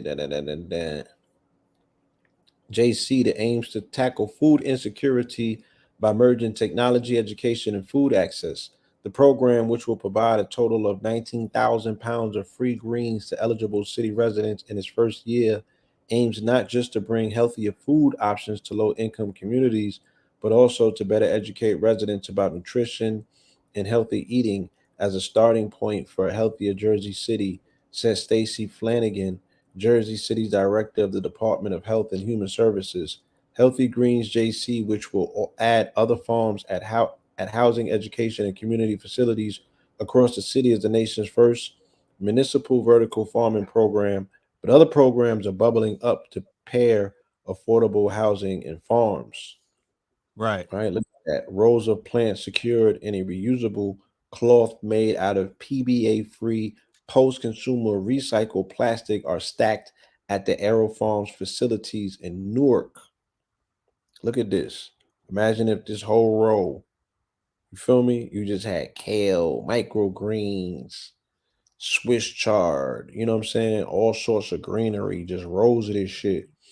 This UV lighting farming procedure process. This is something that they're mastering right now in China for indoor farming, utilizing these lights to turn warehouses into mega farms. You feel me? Facts. This is the newest technology that's out. That's fire. Yeah, it's interesting. You know what I mean? And it kind of like, you know, it takes away a lot of excuses. I mean, imagine I remember, I ain't going to these long stories, but I remember when I was selling food in 2018 in the South Bronx, across the street from the projects, outside. Me and International P, and Mad Brothers and Shout Sisters out was to coming. International. Yeah, they was coming out of the projects because that's the area surrounded as projects on every single side imaginable. It's just project after project after project.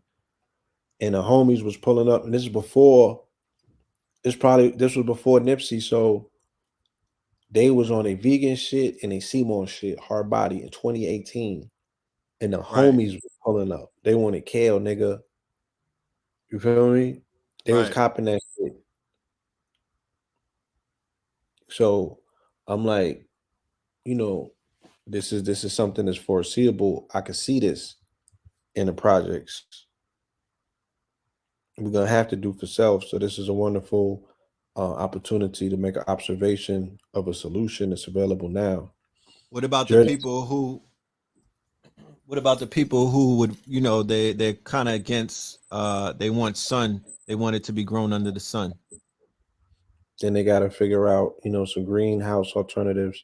They could do permaculture and put it on the ceiling if they want to do that, and they can maintain a greenhouse on a roof on the ceilings. On the roofs, right? Yeah. Jersey Right. City Mayor Stephen Fulop first connected with the vertical farm company Aero Farms through the World Economic Forum's Healthy Cities and Communities initiatives. Now, I was talking to them about our time in the UN. Remember, we used to go to the UN and they would have fucking forums about this shit. Facts. Remember, it They was would right have, around this time in October. yeah, they would I have remember breakout rooms. specifically the General So Assembly. you would go there, General Assemblies in September.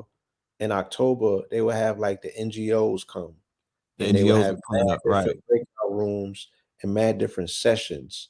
And each session, they would merge companies together with government officials from from other countries, and the companies would pitch what their NGOs was offering, and the countries, if they needed it for their country, they would swoop the shit up and They get would them swoop niggas it their up, credentials and put them on, and motherfuckers would get in their stipends or what have you, or whatever they needed, and they was right? on pop. See you And they next were year. granting them visas. Remember that they were That's what I'm granting them saying. packages, 500 visas, That's what I'm 5,000 saying. visas. They was lacing them. That's where the deals was being brokered. So I'm looking Right. at this and I'm like, yeah, that's where places like this shit comes out of, right? Oh, for Cities and sure. Communities Initiative. Because I remember they had a whole presentation About at the one new of them cities. forums where they was talking about the new cities. That's when I got to Right? talk. You did. You I still got got that to footage? address. I believe I do. I'm gonna have to pull it up, but I was able to address the room and whatnot, and it was a very interesting conversation that me and Blue was able to witness. Right, Yeah. we were able to witness. Shout out to Infinite Wiz. Yeah. Shout out to Infinite Wiz. I think the only other face that we might have seen there, Erica Ford. I don't know if she came in on any of those sessions because there was Stop the some violence. brothers. Right. Yeah, they got a hip hop stop the violence movement, and I knew them from my time back when I was working with JP in Four Corners. They had came to a few of those hip hop global hip hop symposiums at the UN. But the city worked out a deal with the company to build and maintain the 10 indoor farms, which, like all company farms, use water efficient aeroponic technology to grow indoor food and without using soil. So this is aeroponic. This is not even aqua. This air, they're using the air to grow food and lights. No Right. soil. Right. Right. Aero Farm runs a commercial vertical farm in nearby Newark, New Jersey, which has the capacity to produce 2 million pounds of fresh greens annually to distribute across the country. Now we got to pull up and go see them. We got to pull up and Right. go pull it up. When it opened in 2016, it was billed as the largest vertical farm in the world. Come on, son. Jersey got agricultural shit going on. Right? Mad agricultural shit goes on in New Jersey, bro. Yeah, you do. Because I mean, when we talk about sacred land, that's a whole nother conversation. I want to interject before I forget. Yeah, before the conversation goes somewhere else, that we are actively looking for grant writers in this community. The email redpillar75 at Proton Mail. This is for anybody that's in a Discord network, anybody that's on this live right now, or anybody that sees this later on. It could be a year from now or 2 years from now. It matters not. Grant writers, proposal writers. It's time to pull up. We have some things on the table that we would love to entice you with. redpillar75 at Proton Mail. All right, I appreciate you. All right, let's go. It's a lot of light. Woo. That's a whole lot of light coming off you, young man.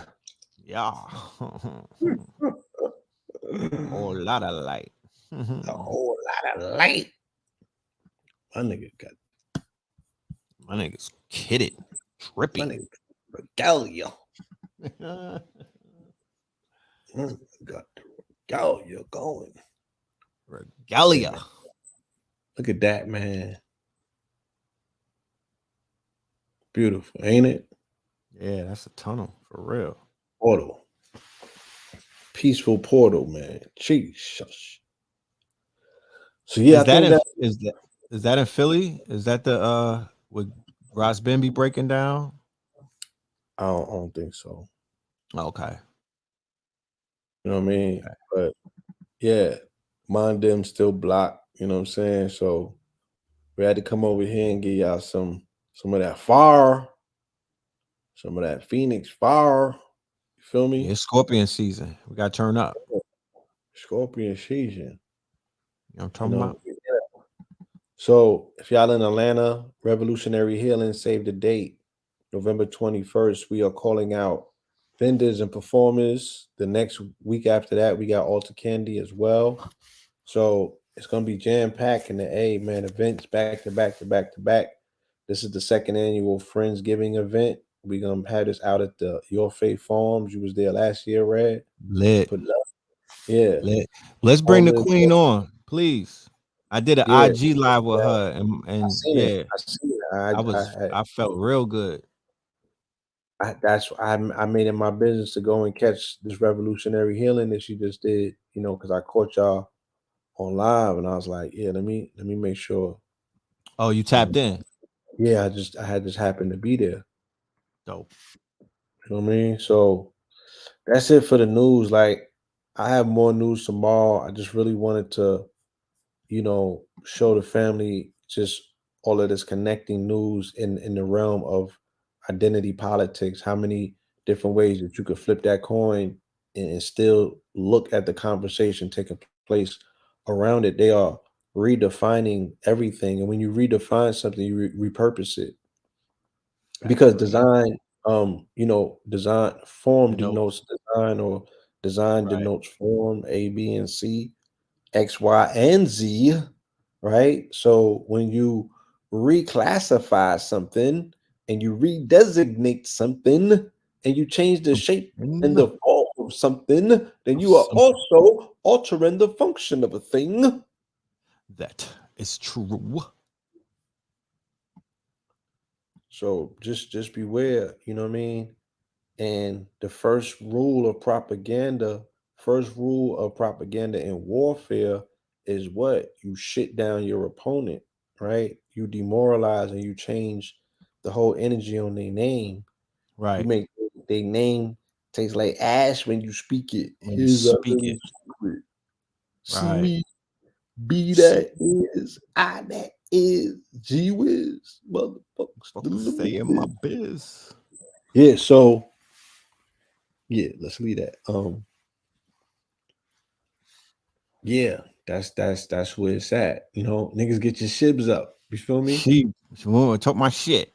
Yeah. On my sheep, where my sheep army at? No, I'm talking about where my Shibu army at, huh? Where my Shibu army at? Shibwick, where's my Shibu army at? Where your Shibwicks at? Where my ship killers? Shibwick. Go get Tony the clothes on this shit. Shibu Wick, yeah. Yeah, Shibu Wick, where you at? You know what I'm talking about?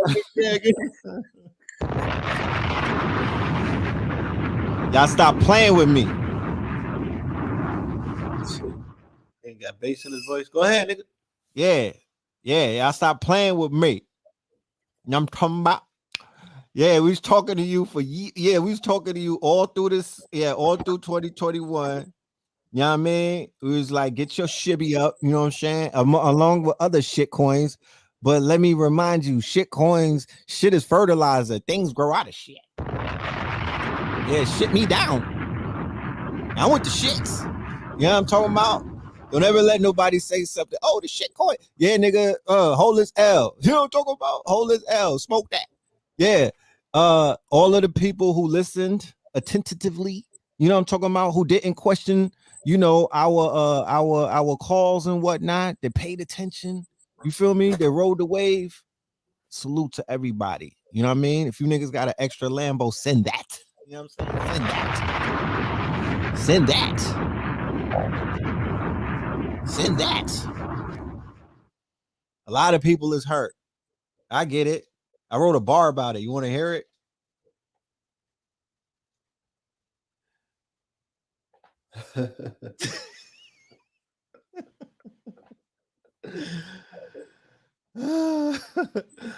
But it's just giving you an idea, y'all, that when it comes to these coins, right? Look at the returns. Look at the returns. Hold on. Look at the numbers of the returns. This is not a game right here. Look how much this shit is up. Yeah, 73 million%. Like, where have you 73 million%. To this day. To this day. It was 0.000000000 a penny in the beginning of 2021. I don't even think niggas know what that is. 0.00000. It's not even. I mean, goddamn it. You could be shaking a cup, my nigga. You could be on the train. It's showtime. And be dancing for niggas. You could be selling the motherfucking, you know, the box of fucking food that they be selling on the trains. You know, let me get one of those, a famous Amos, and yeah, give me some fruit snacks for my daughter. And you could have took $10 and bought you some of those coins. And 0.0000000, the shit called 0.0000001. So now everybody that has these coins are just waiting for that bitch to hit a penny, my nigga. That's how lit it is. You be like, yo, why these people on the internet going crazy? We just waiting for that shit to hit a penny. Are you serious? We not waiting for it to go 60,000 like Bitcoin. We ain't trying to see an all-time high of 66 racks to be like, we got it. We not even waiting for it to go to $1. We waiting for that bitch to hit a penny. And you gonna have some billionaires running around this bitch. Parabolic wallets. Stop playing with us. We came to you, Sway. How, Sway? Because we came to you, Sway. How, Sway? Take a few steps back. It takes back. To go You ain't got the answers, man. You ain't got. We do got some of the answers. We get you out of apartment 4H if you listen. If you listen. We came with the solution with the bundle packs. Get your bundle on. I stopped selling the other bundles and I start selling these bundles, niggas, because these are more wavier than the Silky Hawaiian. This bundle costs less than the other bundle that you invested in. A 3-pack. Then we came with this. The evolution will be digitized. We told you about NFTs. They going crazy right now. You know what I'm talking about? We gave you the information. You just have to listen and trust. 100. Look at your boy clean. 100. Yeah, I don't have sunflowers on the hat. You know what I mean? It's Armani, my nigga. But so what? Your boy clean. We came to you. 2014. We started conversations about Bitcoin back then. This is no cap. We told you that the evolution will be digitized, niggas. Like, what are we talking about? We came and told you conscious industry. This shit is an industry. It's bands upon bands that make you dance. Bands that make you dance. Okay, I went all the way to Houston. We laid it down out there. We got results. People is like, I'm feeling healthy and wealthy. Yes. This is what we do. You just have to listen. Along with listening to the things that are going on around the world that you might not agree with, it's some things that are going around. This bitch is perfectly balanced. You just have to find the balance. It's bad news is easy to find. What about good news? Ye shall seek and ye shall find. Not just red and blue. There's other people out here that's cooking and whatnot, that's setting you up and can have you looking real good to wifey for making the right moves. These are all titles that the information is, oh no, not that one. These are all titles where the information is laid out. So tomorrow is carrying on tradition. Nothing will change. We're going to give you more information and it's on you. I'm not here to hold nobody's hand. I ain't here to try to trick you into nothing or convince you a goddamn thing. You know what I'm talking about? It's like planting a seed. You put your money on these coins and then you keep it moving. You can't, when a farmer plants a seed, he's not going to check on the seed every single minute. He let that shit do what it do under the moonlight. It's no different with this. If you have multiple income streams, you're not worrying about shit coins. You just buy them up, drop a bag. $100, $1,000, or you could really go out there and put 10,000 on something. If somebody put 10,000 on Shibu Inu, when it first dropped, we talking about billionaires right now before it's a penny.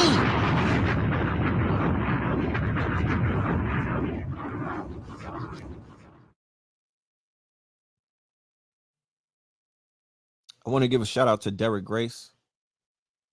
You still with us, Blue? Hold on. I might have took him out of the chat. You still with us? Yeah.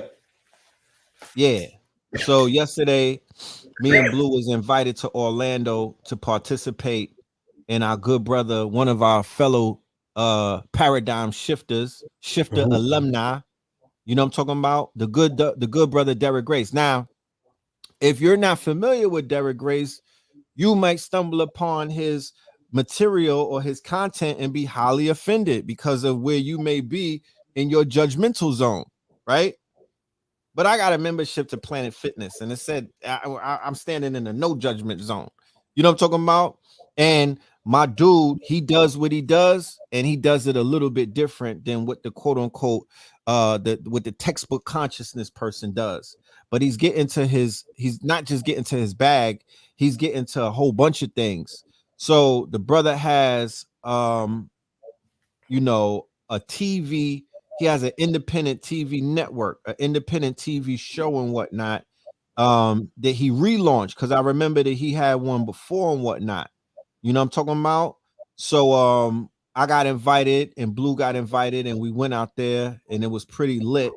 You know what I mean? Here's a picture. Like I said, don't get your panties in a bunch. You know what I'm talking about? There's some areolas on display, but look, that's what it is. We in Scorpion season, and I'm not here to judge. There was some very beautiful people. They greeted us. They treated us very good, professional. I felt at home. You know what I mean? I plugged the conscious connections, and the interviews and the questions that they were asking were very good questions, right, Blue? You got some good questions? Hella good. Now, They said my interview was the best of the series. What, mine? I said mine. Oh, yours. You was going in, huh? Okay. Oh,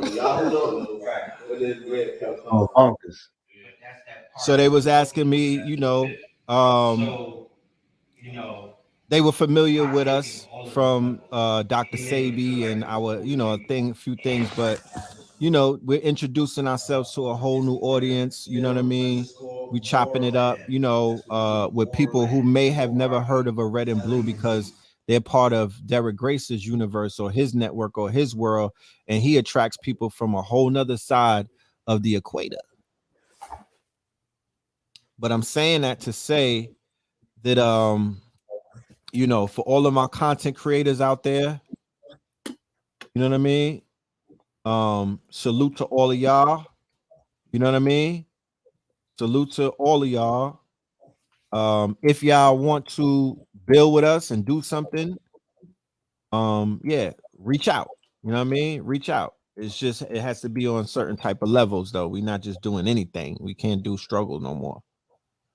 You know what I'm talking about? But I want to give a shout out to his team. I want to give a shout out to the brand.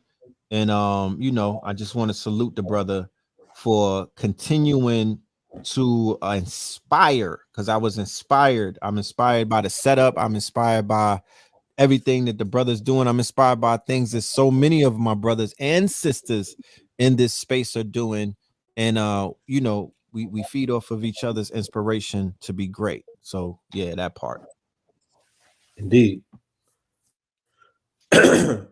You can't switch it to your phone again. Oh, yeah, to my phone. Right. So yeah, that when you have unlearn, relearn, that's DG, that's Derek Grace. You know what I mean? The brother's definitely you know, doing big things and things of that nature. But it's spicy though. Like I'm just giving you the forewarning. Shit is spicy, you know what I mean? Sometimes you'll see adult entertainers and things like doing adult things. And I'm not talking about, you know, I don't know if he has a porn network, but you know, these are adult entertainers being adults. I'm not here to judge. You know what I mean? I might smudge, but I'm not here to judge. Because with anybody's shits don't make me.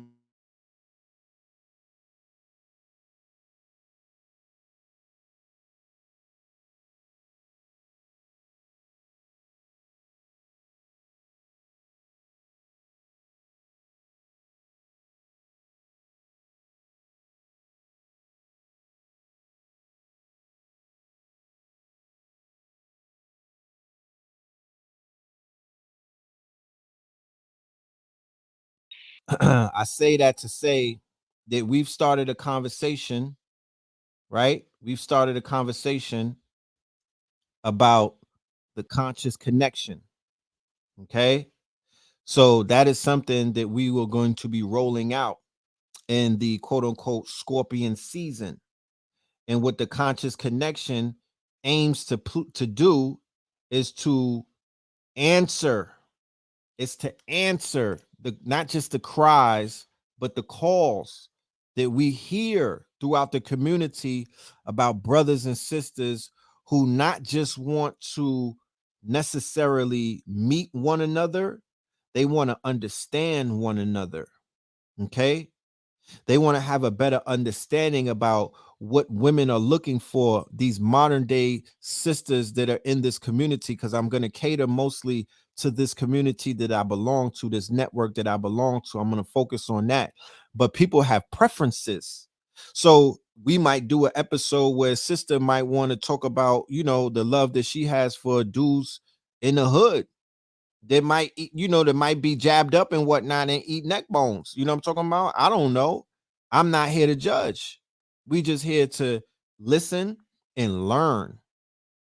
We here to listen and learn, and that's a very good thing. Sometimes we got to listen to learn what people are saying and what it is that they're seeking and what it is that they need.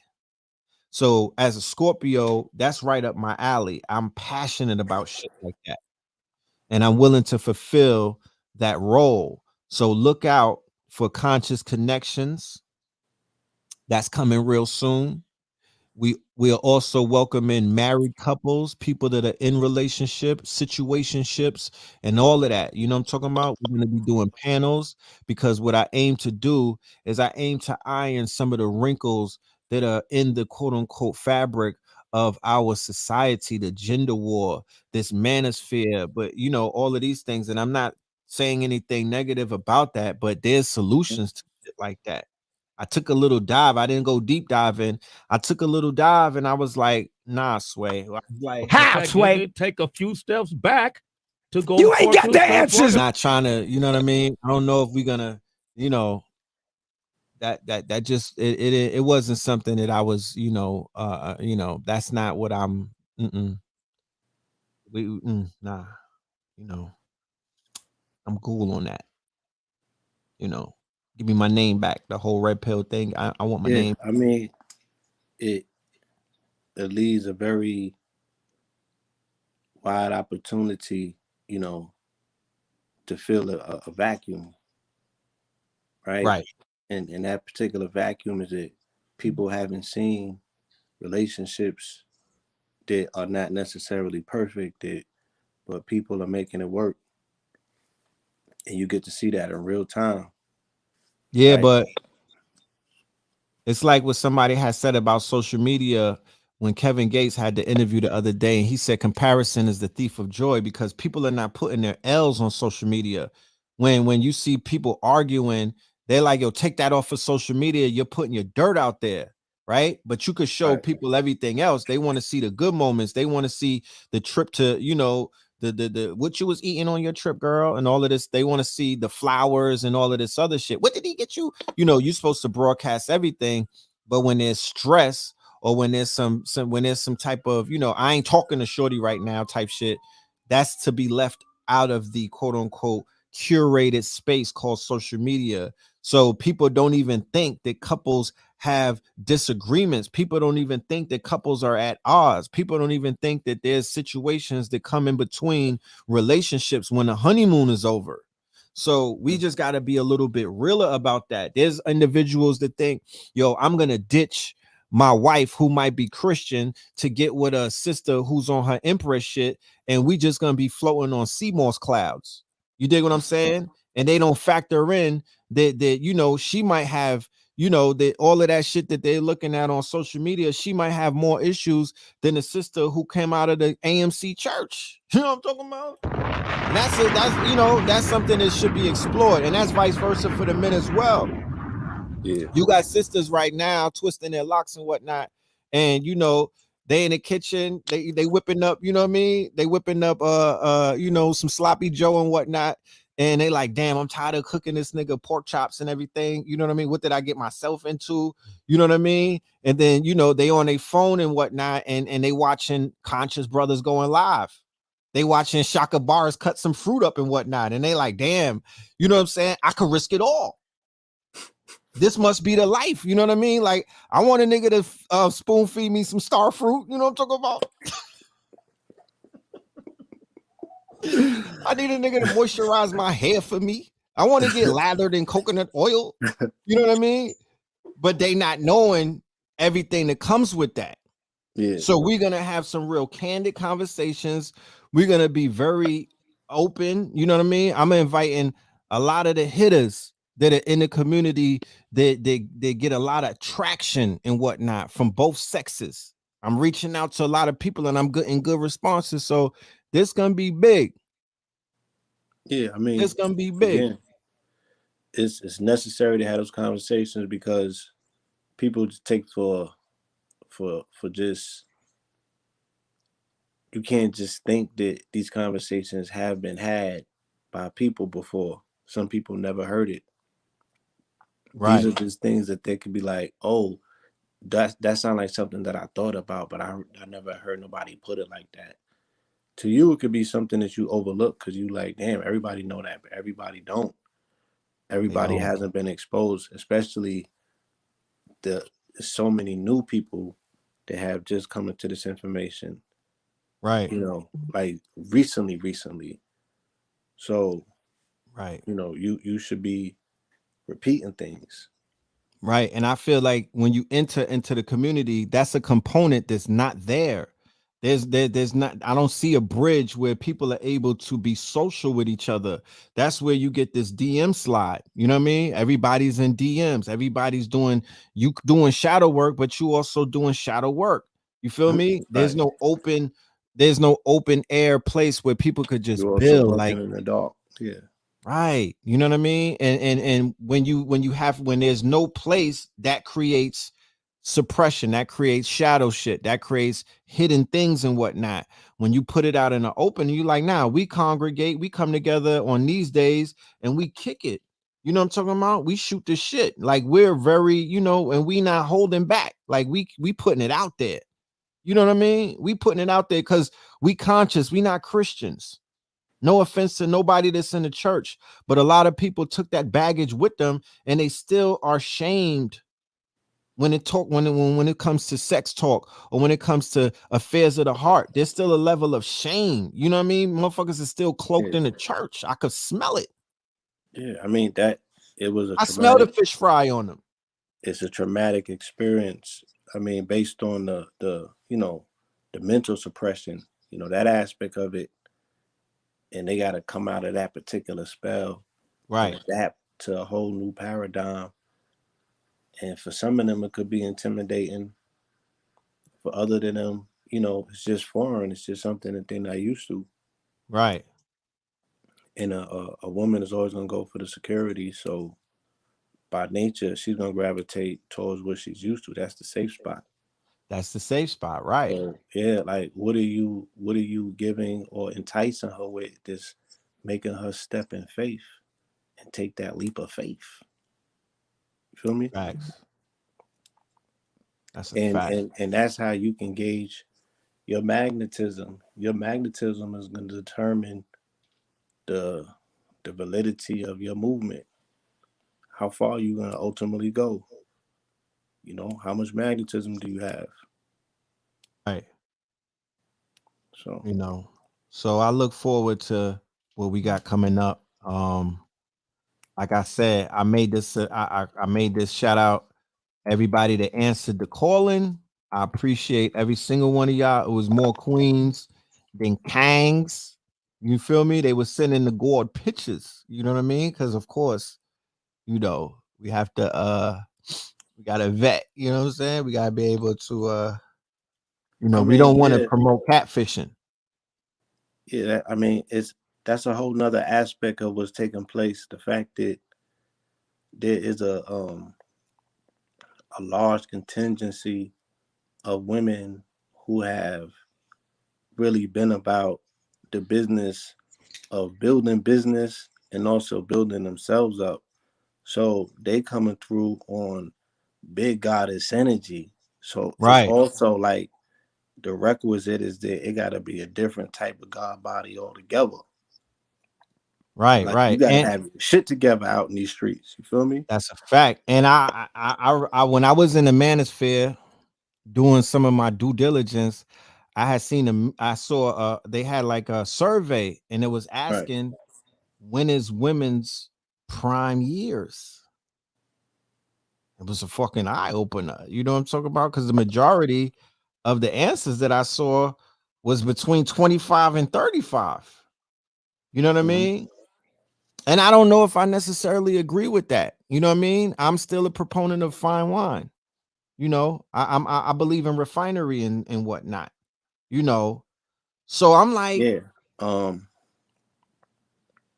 But the article also is about, it's a company talking about women, telling you about her, and then you elicit a response. You feel me? When the primary shit is like, nah, they talking about her.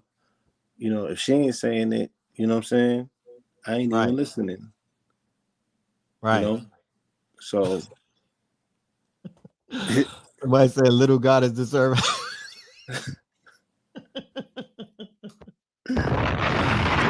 Yo, my mod is the truth. My mod is the truth. Like little my mod is definitely the truth. We got you. We're gonna get you a package, little goddess. We're gonna take care of you for real. Definitely. I've had conversations with people in the community that wished that they were more of a village so they can have more seeds, because they like, yo, I can't do this on my own, but I do want to have more, but I don't know where the village is because I can't send my children to these people's school. I can't send them to these people daycare. I mean, you feel me? I need support. I need somebody in the kitchen to cook for me. And I don't want to be polygamous. They not on the sister wife tip, but they like, yo, I need a village. So the whole aspect of the babies coming through, the star seeds reincarnating, that's on the gates right now, because in this environment that we live in right now, it's not procreation. You know, there's a lot of COVID babies coming in, but the environment is very toxic. The environment is very uncertain. It's very, you know, it's people that are scattered and whatnot. You know, we don't have that village right now. We don't have that village.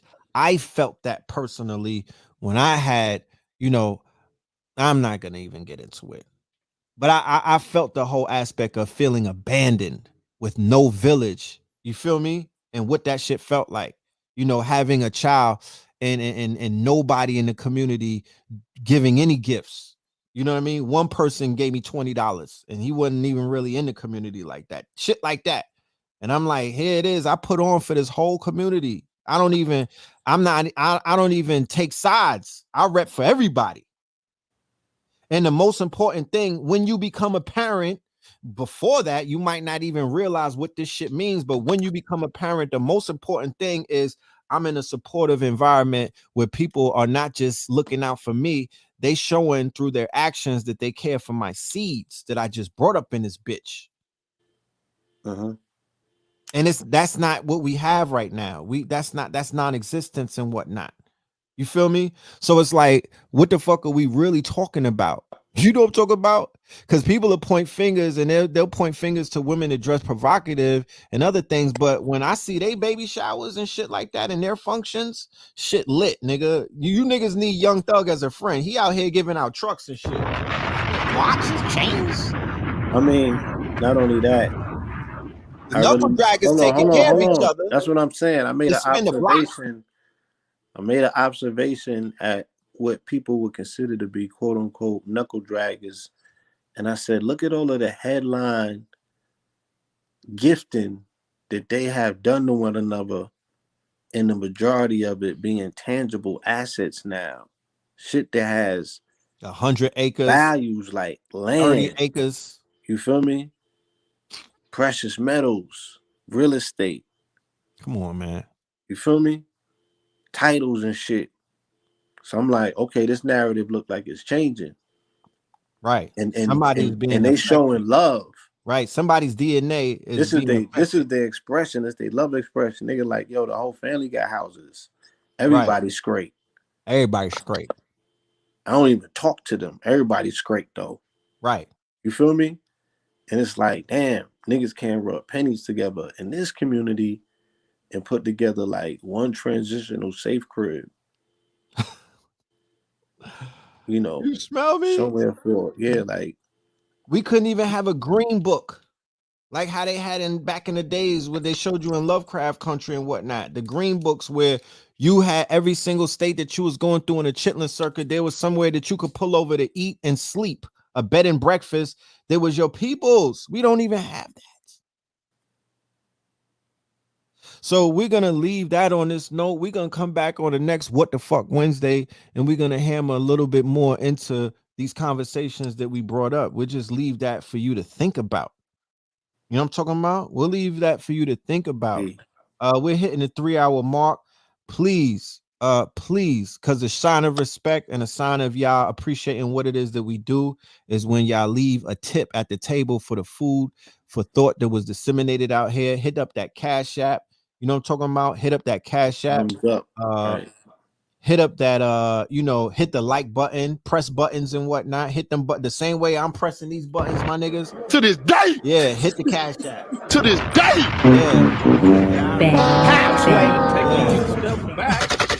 You ain't got the answers, man. You ain't got the answers. Focus, man. Hit the like button. Yeah, it is. Hit the like button. Hit the share button. Hit the subscribe button. Just go button crazy like I just did. Go over to the Discord. and Just go plug Joe in. Buttons. Yeah, Joe Buttons, my genius. You feel me? And I'll see y'all tomorrow. I'll see the students, the KT aliens, those who are ready to edify themselves and tap into this information. Those who are taking this shit serious, not no shots at nobody else, but I love my students. You know what I'm talking about? Y'all keep me in the classroom, and I will be there tomorrow with the good brother Slice, and we're gonna deliver the same way that we've been delivering. You know what I mean? We're gonna give you information that when you look back on it 6 months from now or a year from now, you're gonna be like, damn, I'm glad that I was able to be ahead of the curve because these brothers lined me up the right way. So do you have anything to say, Blue? These are definitely some interesting times that we are in terms of how the digital shift and transformation is taking place, because now it's set. We are in Scorpio. We are in the sign of transformation. We here. I had said back in February that according to the astrological cycles, you were going to see the market fluctuate sign per sign per sign. I said by the time we get to Scorpio, you're going to see crypto go through a transformation because it had just went through the balance scales. It either was going to die or it was going to be reborn. Right. So now we can see which particular side of the scale was favored because it came right into Scorpio as a rebirth, as a reborn. It reignited itself. Factory. And as a result, it brought and woke up mad other coins from the dead. And they came full of life. Now they are representing fullness, abundance. Factory. Rebirth. Transformation. Yes. Rocket ships. Moons out of here. Back to life. Right. All-time like high. You hear all this language. Right? Parabolic wallet. All in Scorpio and rebirth and transformation. You see it. You feel me? That's right. Everything as promised. Everything was said. You know what I'm saying? Everything as it was said, as it was written. That's how the shit is played out. So it's just, again, I'm still putting the finishing touches on this book, which is going to capture all of these prophecies on paper. Convos with the cosmos. It's unlike anything the world has ever seen. So get ready.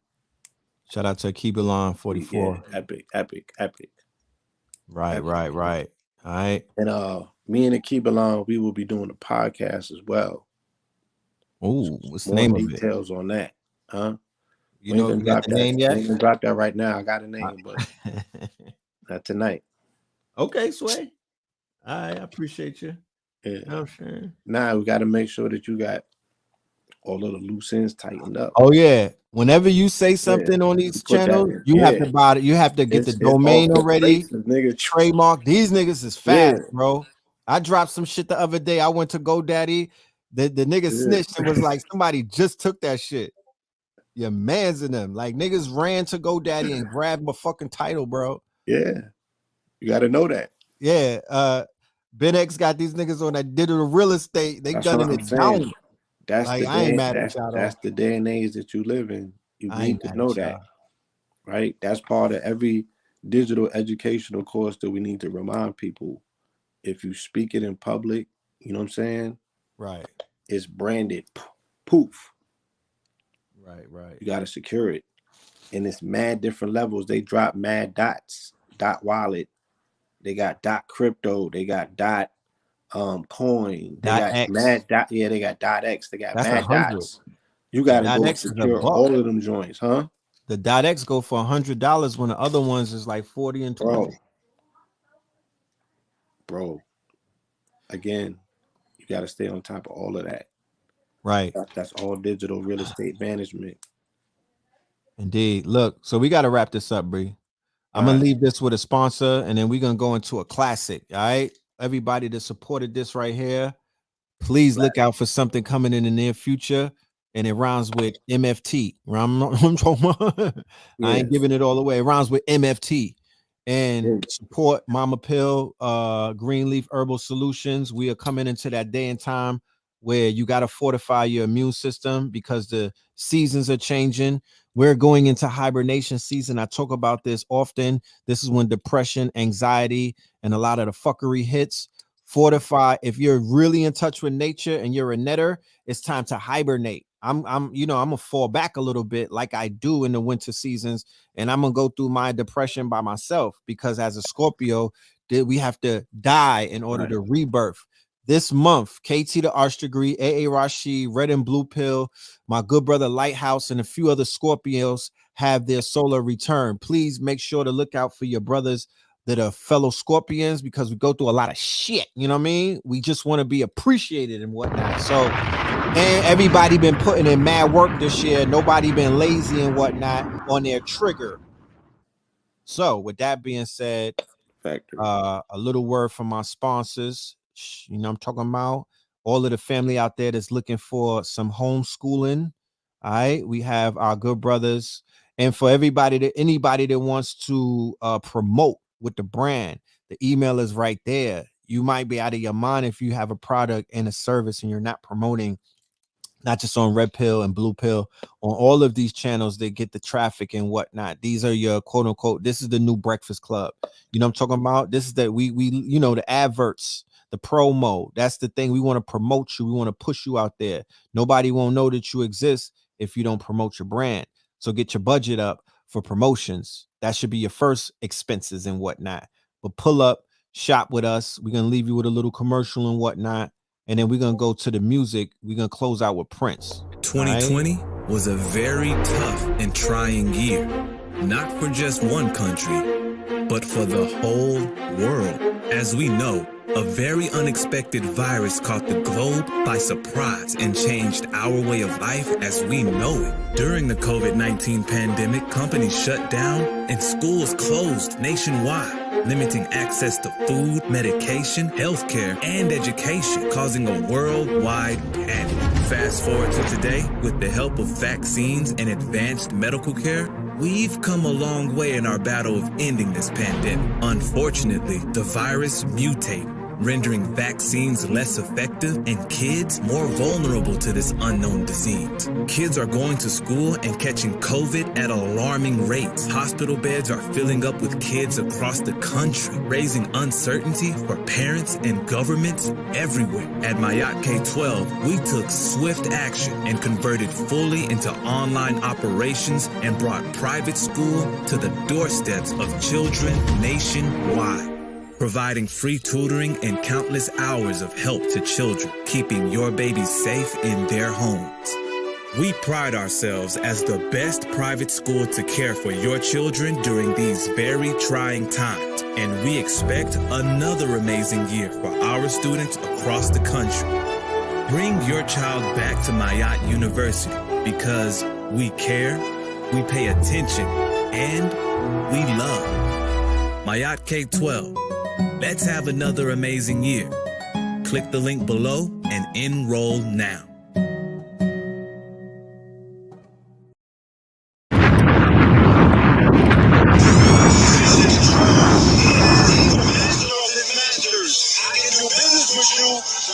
Master's talking to a master, not a master's talking to a slave, a sovereign. I'm going to license you, my materials. You don't own my materials anymore.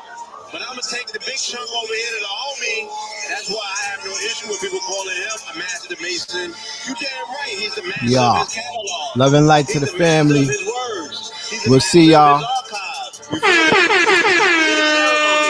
Very few artists have been able to achieve this, but the ones that have, we've seen a demise. I'm a 100%. 100. Red and blue, purple like Prince. Red and blue, purple the Benz. Change up the circle to friends. The nether will circle the twins. 75 ever since. 70 wives in the Benz. Red and blue, purple like Prince. Red and blue, purple like Prince. Red and blue, purple like Prince. Red and blue, purple like Prince. Red and blue, purple like Prince. We feeling the urge, feeling the purge. Buzzers electric, we feeling the surge. Feeling the words, killing the birds with immunity. Pillars of unity. This is the form of the Voltron. This is the age of the Ultron.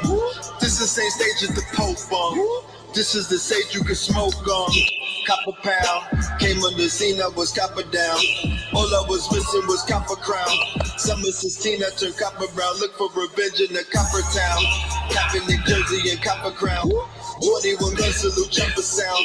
My power pieces, the crystals be talking, the cloth that be talking. King County clothing, yeah, king of New York, and I'm Christopher Walken, the missiles embarking.